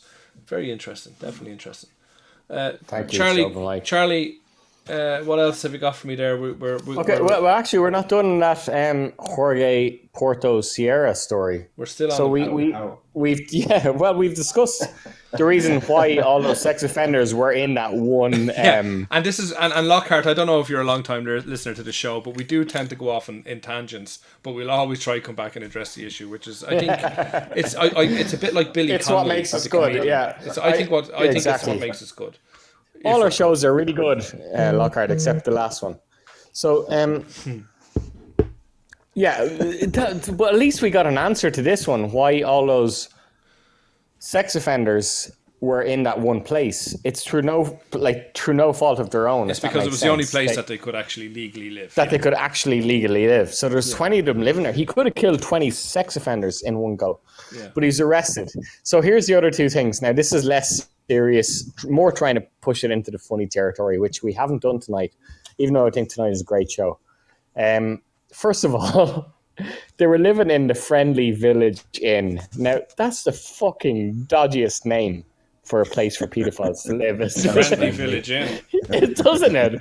The Friendly Village Inn. Like, what the if I had a van that I was trying to get kids to take sweets off me from, I'd call it the Friendly Van. Friendly, but is that a wrong name? I know they probably had the name before all the pedophiles came to it. But let's be honest about it, right? Let's be honest about this, okay?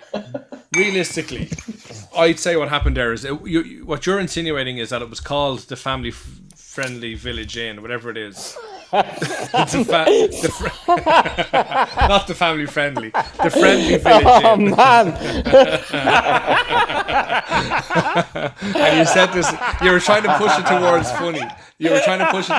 Fucking Madeleine McCann's family would have gone there. No. Jesus Christ. Too soon. Okay, he was trying to push it towards being friendly, or being funny, and that's fine. What I meant was just friendly, not family friendly. I know, it's a Freudian slip. It's a Freudian slip. The friendly, what's it called? The Friendly Family Inn, whatever it is, right? Right?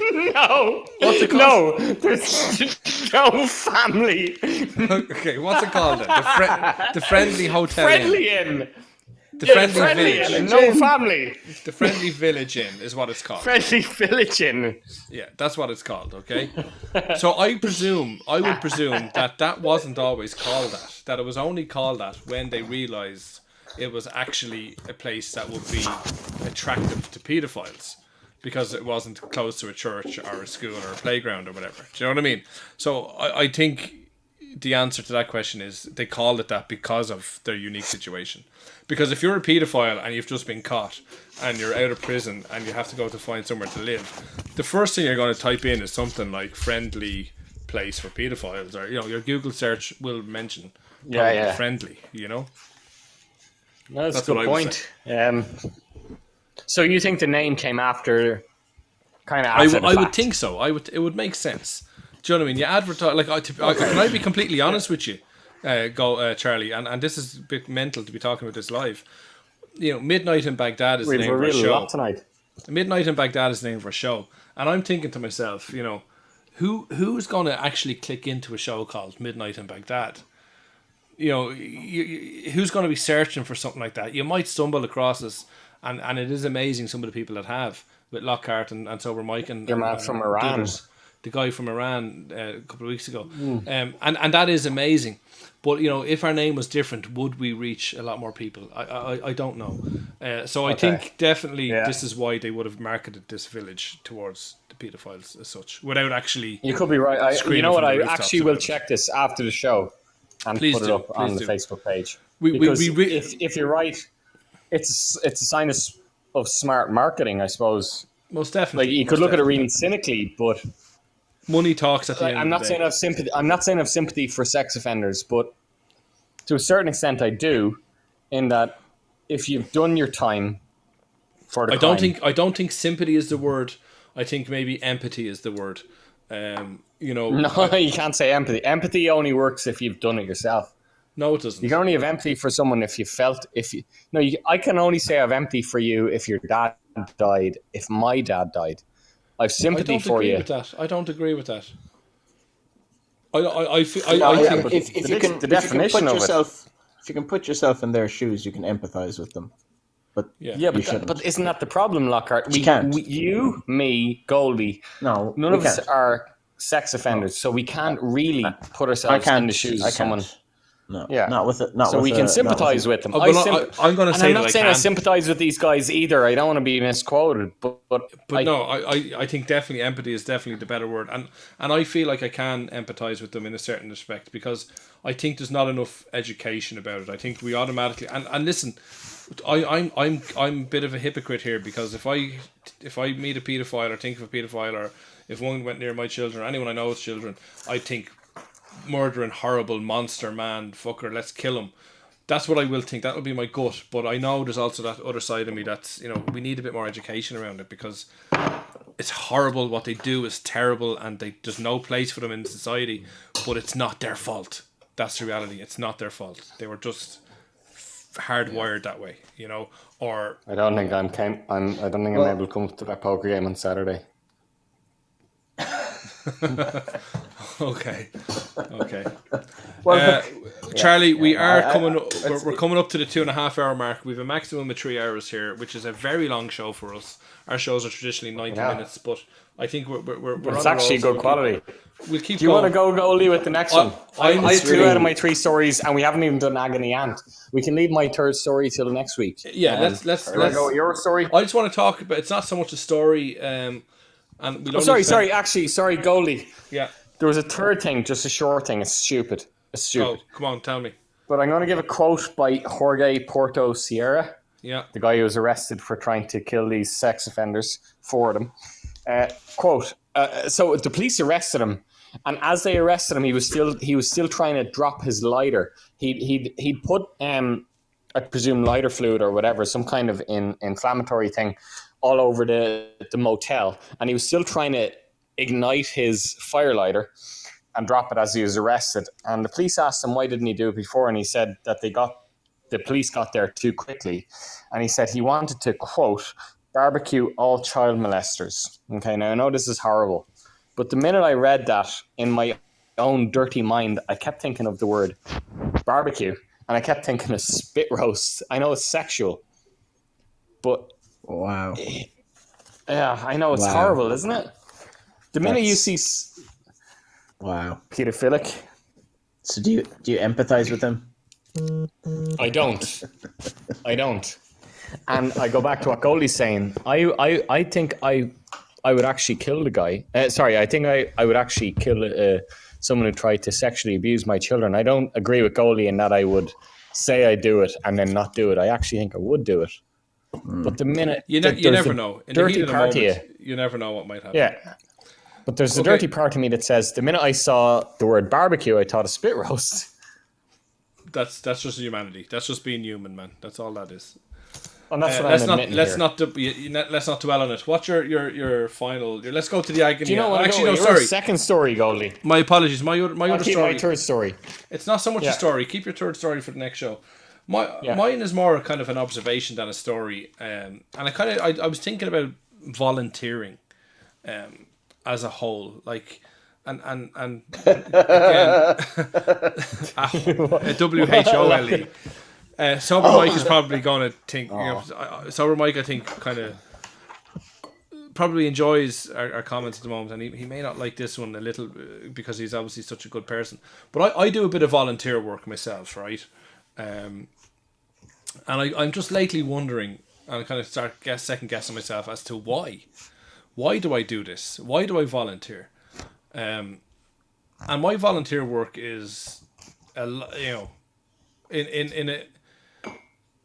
a busy period, like, which would be, okay, let's say pre-COVID, would be 20 hours a week, pretty much. And now that COVID has come and we kind of find ourselves having more time and certain things aren't happening, I find myself... You calling mine and your kids volunteering?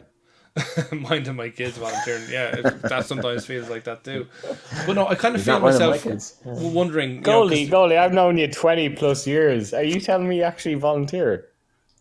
I do, and I kind of find myself wondering why now. When I realise the amount of time that I would have if I didn't volunteer, and the time I would have with my family or to do the things I like to do, and being with my family might be the things I like to do. I'm not saying they're separate things, but yeah.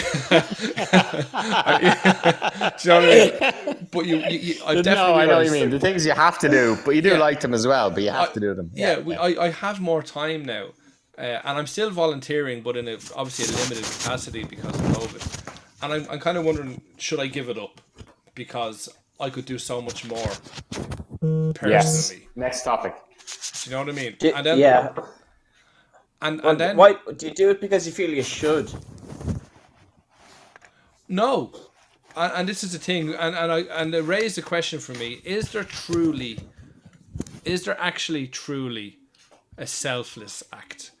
Because we volunteer because we tell ourselves it's a nice thing to do, it's a good thing to do, that we're going to make a difference, we're making an impact. But at the end of the day, no matter what you say, that makes you feel good as a person, and therefore it's not selfless. Well, something wrong with that, yeah. Say again. Is there anything wrong with, like, you're still doing the volunteering? So what if it makes you feel good?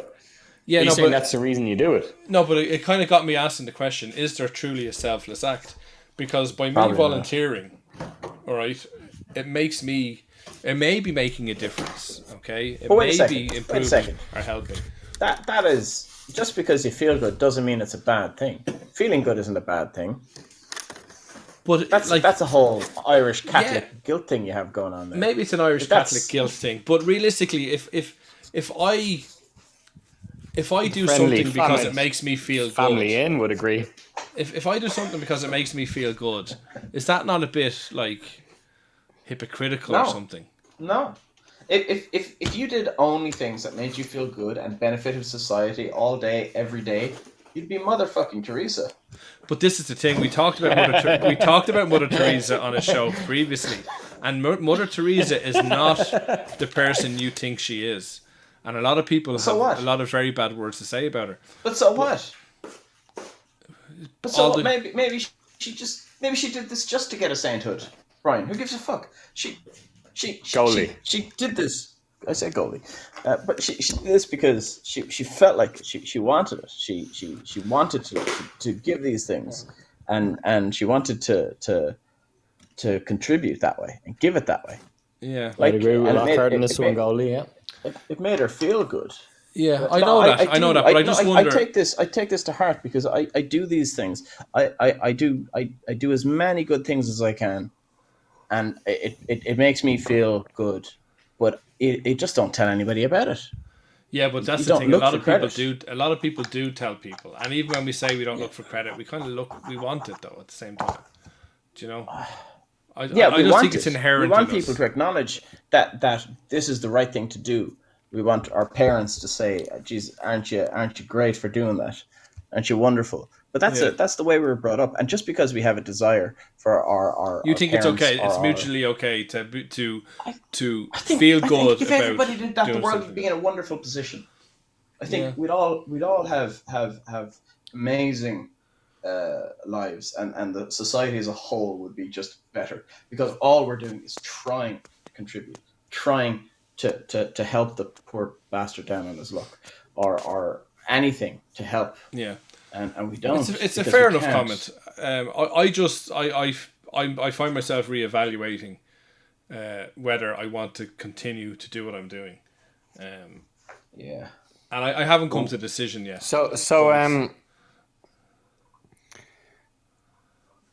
So, Lockhart, you're saying it doesn't matter what your motivations are as long as you're making a good impact. And The means goalie, you're justify saying the end. The Yes. means justify Yeah. the end is essentially what he's saying. Yeah. and goalie, you're saying that the means make you feel embarrassed No, I'm saying that. because I'm saying that. I don't know It what makes him am I feel saying. good, I'm saying that It makes him feel good, is which it makes him worth feel it? guilty. Is it worth it? Yes. Is what I'm saying. Is it worth volunteering? Because No, that's a different question, though. That's a very different question. Now you're weighing the value of your contribution against the benefit.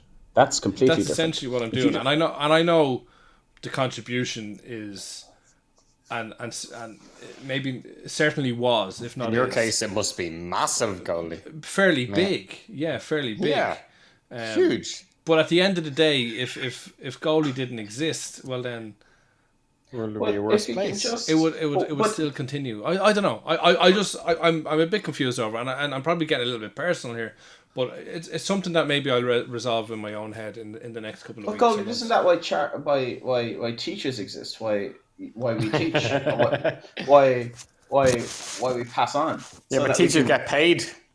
Is that not the difference? Yeah, they're not. Yeah. No matter volunteers. what my impact is as a teacher, let's be honest. Goalie's doing this for free. Is that your point, goalie? I think so, yeah. And then when you realize during COVID, when you have a bit more free time, what you can do with that free time. would you It's would you do probably- it more if you got paid for it? Yeah, I think so, because that would increase your quality of life in other ways, I suppose. I that's guess a it's a bit case of narcissistic. weighing up. It's the cost benefit. Like, for example, right? This is probably where we're going with the whole thing. My The answer is no. Give it my up. volunteering makes me feel good. Okay, so that's fine. But if I didn't volunteer, how much better would I feel with the free time that I have doing the things that I really enjoy doing? Do you know what Try I mean? it, man. You're not So- losing anything. Is should I be a bit more selfish in that respect? Should I do the things that why should I can feel good volunteering and I'm going to help a load of people, or I can feel good doing what I want to do and just help myself. And I suppose that's the question: which one try it. is more valuable? Try both. Do both. And no, but Moderation is now during COVID I kind of have delved into each section, a foot in Sounds like each. you made your mind up. No, but I don't know. Yeah, I have don't you? know. I don't know which one haven't. is. You 'Cause I still you feel- clearly want to give it up. You clearly No, want I'm to I definitely would've thought the considering it. opposite. Definitely considering it, but I feel like there's a commitment there, and I'm do I owe anything? What do I need to do? What do I need to accomplish? It's just Hold on a something I second. Are you talking about texting me? Is that your charity? Yeah, it's me. It's me being a friend to you, Jeremy. That's what it is. Fucking ridiculous. We're mates. That doesn't count. Listen, maybe in a future show, I'll reveal what I did do. And Yeah, explain it. yeah. Anyway, We talk about this after the show. Yeah. Now we're going to move on to That's ridiculous. We're going to move on to a very famous segment of our show. And whoever's watching on Twitch, there, can you please give us a little shout out there? It's great to have you. What I want to, if no one is watching. Charlie, what we want to do is we want to go into another section, which is backed by popular demand. I'm sorry, before we do, sober Mike, compromise, volunteer at dog shelter, walking dogs a good way to meet people. Nice. Yeah, it's not dog walking I do, but yeah, maybe there is a compromise. What actually, Golly, what is it you do? I know you intimately. What is it you do? Yeah. Well, we'll talk about it off air. We're going to move on to our new section. We've only got about 20 minutes to do this and to do the film section. I'm in agony. And so we're going to do an agony and section. Fuck the film section. I forgot to do that. Talk to me, Charlie. Okay. So basically, this is we had a few. We came back on the air a couple of weeks ago, and we had a lot of people writing into us to say, "Where's the agony aunt section?" And we're going to bring it back. And they wanted answers, didn't they? They wanted their answers. Problems. So Charlie is going to present. Well, we had to cut it down. Yeah. With some of the so questions. I trawled through all the entries, and I had to cut it down to 2 Goldie because of time. Mm-hmm. Like there was a lot of people with real concerns, real issues out there, and maybe we'll get to them. But for now, we're only going to have 2. Talk to Goldie. So what have you got for me? Yeah, I'm seeking you help them out. So I'm gonna. This isn't me. This is not me. This is a listener in. Okay. Wrote this. Do we have the person's name? Do you have any kind of serious music? Can you put on serious music there? I can put on something. Yeah. Yeah, put on something because this is sad. This broke my fucking heart. What would you like? Sad music, is it? Yeah, like serious or sad music. Yeah. Or uplifting music, actually. That's really loud. This is kind of uplifting as well.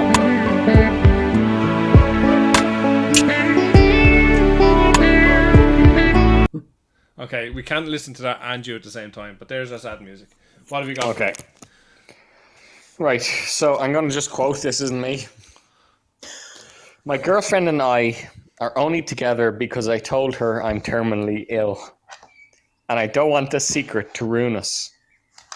Wow. I just hoped she'd forget about the illness and that we could continue on as though I'd never said anything about it in the first place. So this person is writing into an agony aunt. So he obviously got with this girl, I don't know, through affecting her emotions, or she felt pity on him, or that's what he thinks anyway. So he told this girl he met online that he was terminally ill. So I don't even know that he met her online. But anyway, he was writing this in online. He said to this person he's now with as a girlfriend that he was terminally ill, but he's not actually terminally ill, and he doesn't know how to break that to her. Do we have this person's name and location? Help this guy. Do we have the guy's name and location? Yeah.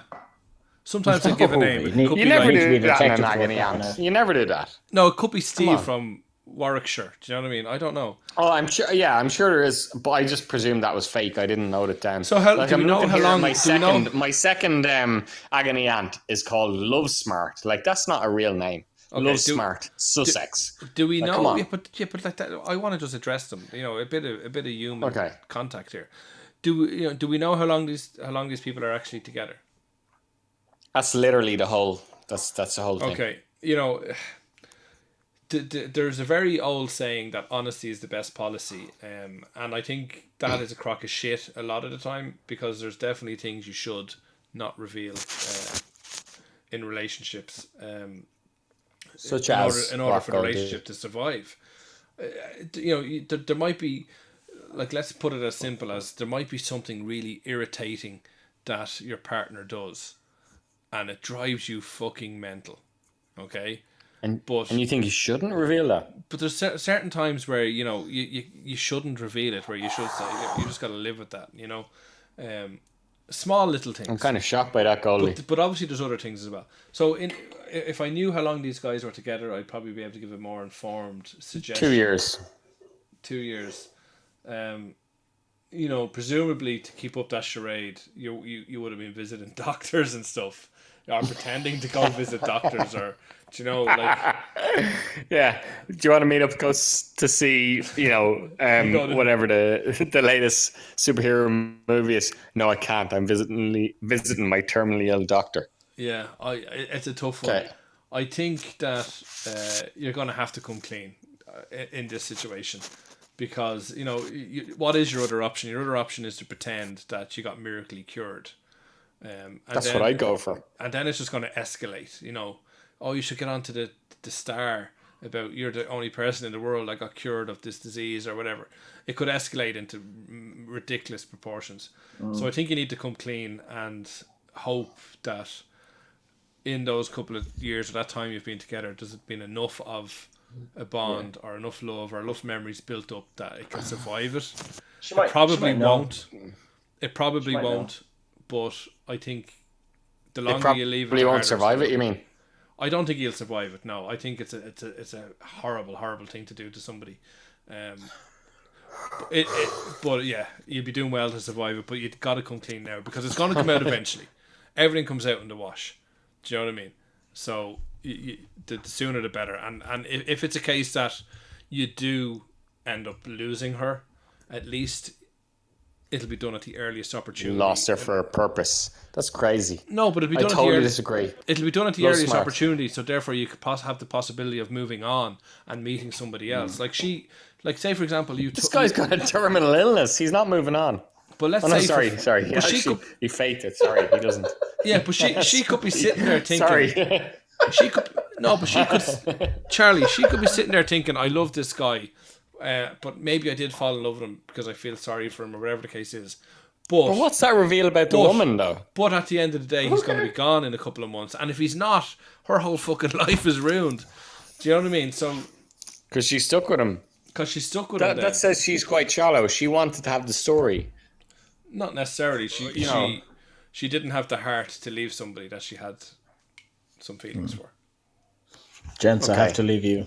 Have a good night, Goldie. Lockhart, it's been amazing to have you on the show. Lockhart, thank you so much. We'll send you on the chat. Yeah. Thank you very much. Thanks. Good night. Wonderful. God bless. Yeah. Later.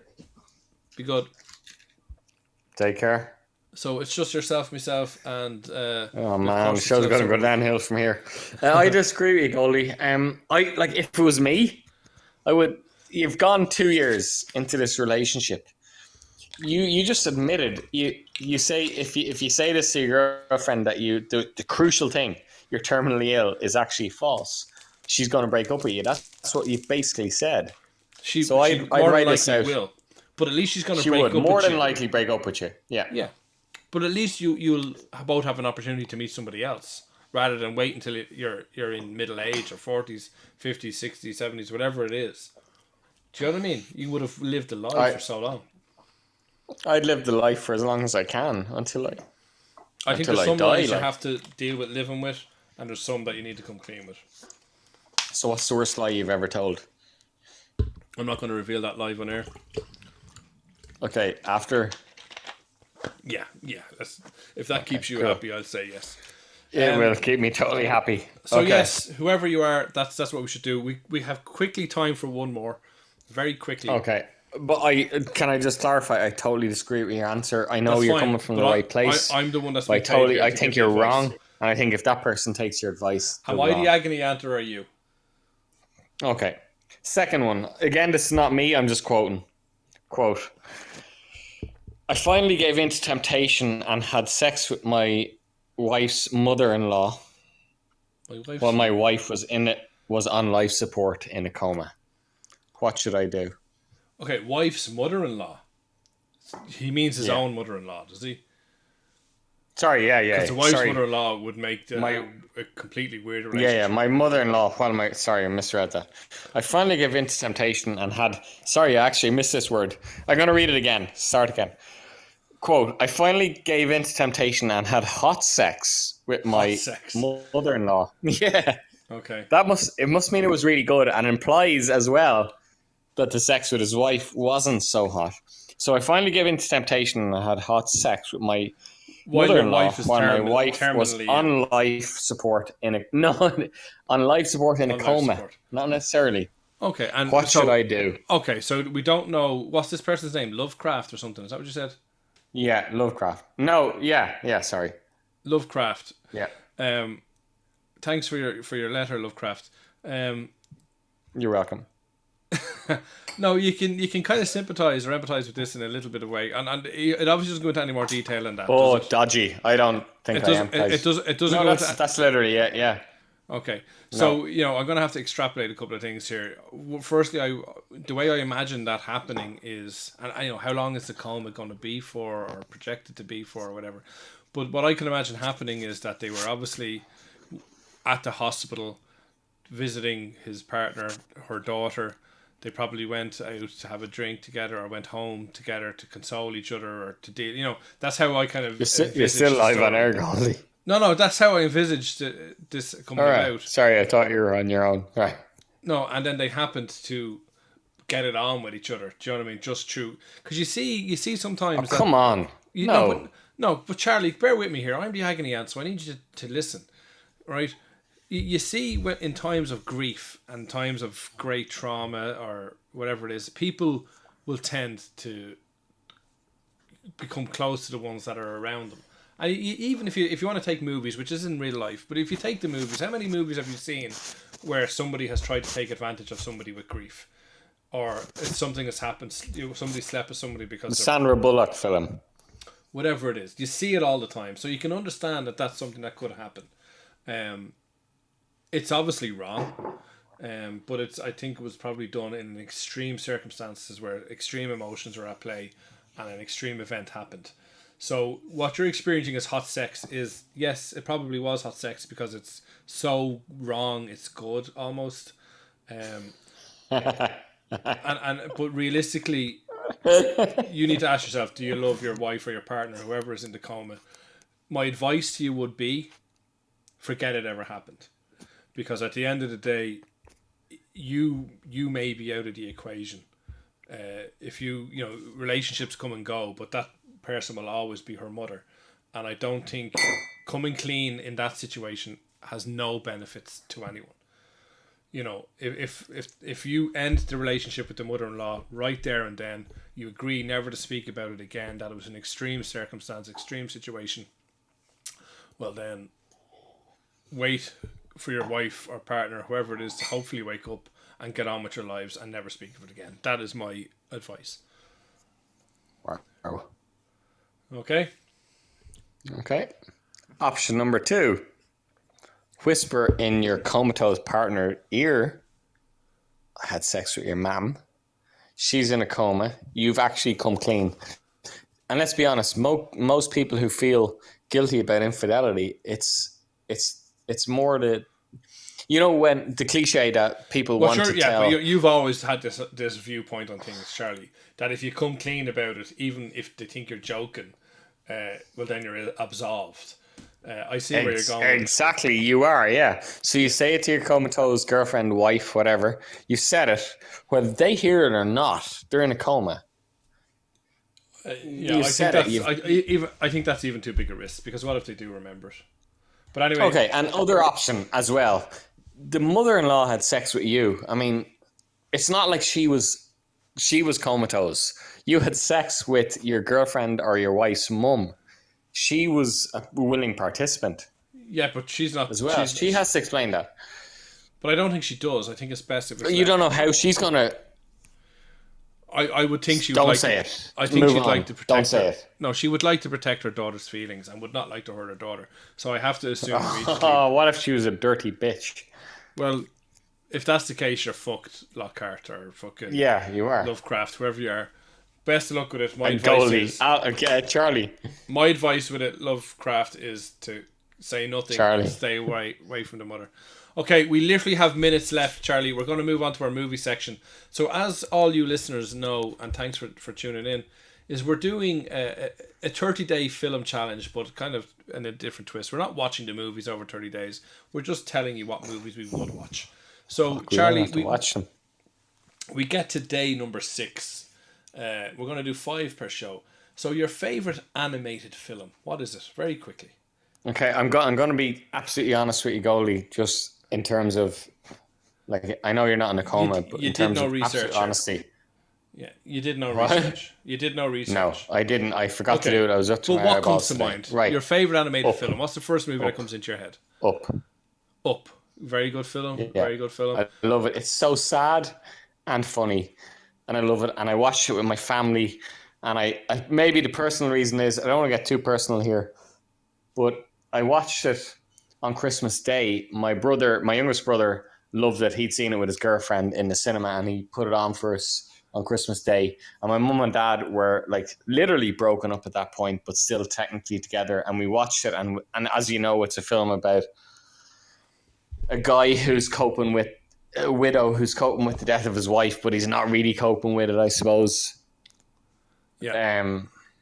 So and he basically attaches balloons immediately. Like, that's, it's actually good I didn't do any research on this, and you're hitting me with this raw, because that is the first thing that comes into my mind, and it cuts me open. I've only seen it once, and I can remember everything about that film 12 years later.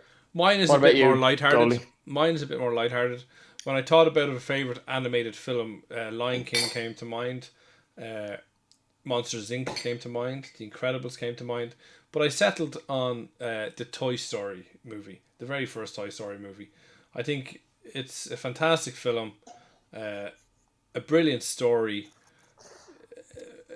Everyone imagined as a kid that the toys would come alive. And this kind of tells you that story and gives you perspective that, at the time was very original. And I think that's an amazing film.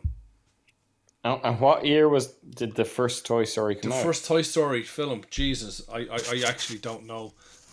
Like, we weren't kids, were we? No, we were grown-ups. Okay. It's a great film. The original Toy Story was 95. So that just goes to show. So we actually were kids. We were kids, yeah. Like, we're fairly young. Okay, so that's one of my favourite animated films. Yeah. The second, Day 7. I've only seen the first one, Goldie, by the way. Really? I've never seen any. Yeah, is there 4 now? There's 4 now, and then there's a couple of kind of there's a couple of kind of snippets, like, I don't know what the word is offhand, short movies, short stories, 4 or 5 minute long stuff. But I can't believe you haven't seen. They're brilliant. The second one is I actually love the first. Actually, do you know what? Now that you say that, I was looking up something on Back to the Future for the last show. We don't, Charlie. I'm sorry to we cut you. We don't have time. We need to move on to the next one. We've literally got 4 minutes. Day 7. Okay, a film that you will never get tired of. Very quickly, a film you'll never get tired of. Escape to Victory. What about you? The original. Did they remake it? Escape to Victory with Sylvester Stallone. Yeah. All right. Okay. For me, You're not counting the Vinnie Jones. That's not a remake, is it? I think it is, or maybe it's I don't think so. Take on it. A Day 7 for me would be Airplane. It's a fantastic film. It's a comedy movie about an airplane disaster. So it's comedy. It's got to do with aviation. I watched it. So sad too, because it inspired a generation of comedy movies. Do you know what I mean? It really did. It changed. Mel Brooks cried when he watched that movie because he knew his genre of comedy was over. It was Leslie Nielsen, very first movie as a comedic actor. It paved the way for everything else he ever did. You're kidding me. Leslie Nielsen was an evil character. He generally was the evil villain guy in films, or a very serious actor. And that was his first comedy film. And every time I watch it, there's a new joke that I get. Fantastic film. Okay. We literally really push for time. We're going to push it through really fast. The next one, a film where you liked the soundtrack more than the movie itself. Have you got one? While you're thinking there, I'm going to talk about 54, Studio 54, which was a nightclub. I knew you'd say that. Which is a nightclub in America back in the one with the Trainspotting. But yeah, I knew it'd be Studio 54. Studio 54, yeah. Amazing nightclub back in the 70s in New York where everyone wanted to go. And great soundtrack. And a fantastic soundtrack to that film. It is, yeah. The film is actually good because of the soundtrack, if that makes sense. Mike Myers is in it, and he stars as the owner of the nightclub, jail for tax. It is a good film as well. But fantastic film because of the soundtrack. What's yours? Have you thought of one? Moulin Rouge. Moulin Rouge, yeah. It's actually a good film though as well, but the soundtrack, you used to sing that to me every time we ever had sex with someone. Come what may. Come what may. Day 9, a film you... Moving on. moving on up. If she's listening for 2 hours and 50 minutes, fair fucks to her. She deserves to break up with you. A film you hate, and the brilliant thing is she is still listening. A film you hate that everyone else liked. This is a tough one. I can't think of one. Go on, goalie. I can't think of one. For me, it's Lord of the Rings: Return of the King. Now, fucking hell, I'd agree. Go on. I know a lot of people do actually like this, or do actually dislike this movie, but there is definitely a bigger following that love the trilogy and think it's the best ever. I loved it. I loved Lord of the Rings, Fellowship of the Ring. I loved Lord of the Rings, The Two Towers. I was so disappointed by Return of the King. It drives me mental. We were waiting so long for this epic battle to happen. And when it did, sure, a load of ghosts just flew along and killed everybody and saved the day. And it was over like that. Do you know what I mean? And then not only was it just over like that and complete anticlimax, the last half an hour of the film was pure shite of being back at fucking Teletubby Hill or whatever it was fucking called, the Shire, being back at the Shire and talking shite about loving people and being friends and all that. Like, fuck off. You know what I mean? End it. It's like the end of a Vita. It drags on and it drags on and it drags on. And to say I hate the film is probably a little bit much, but I definitely dislike it for those reasons. Have you thought of one? So what, you love the first 2 hours or whatever, but... Yeah, we gotta go. We got 45 seconds. Okay. If you don't have one, that's fine. Day 10. No, I hate Top Gun. Go on. You hate Top Gun. You're doing your bollocks. Day 10. Your favorite superhero film. Obviously, Superman. Batman, 1. definitely. Superman. The first reboot of Batman. Yeah, but I agree with you. I have it written here. 1989. Michael Keaton, the Batman movie. It's been fantastic, folks. We got 25 seconds left. We have 2 3-hour shows in a row. That's unprecedented for us, but I think it's been very enjoyable. Huge difference. Thanks very much for everyone that listened in. Please donate, subscribe to our Twitch channels or Facebook channels. Help us keep this show going. Much appreciated. Lockhart, thank you very much for tuning back in and joining us. I've been Goldie Metcalf. I'm still Charlie Naughton. And this has been Midnight in Baghdad.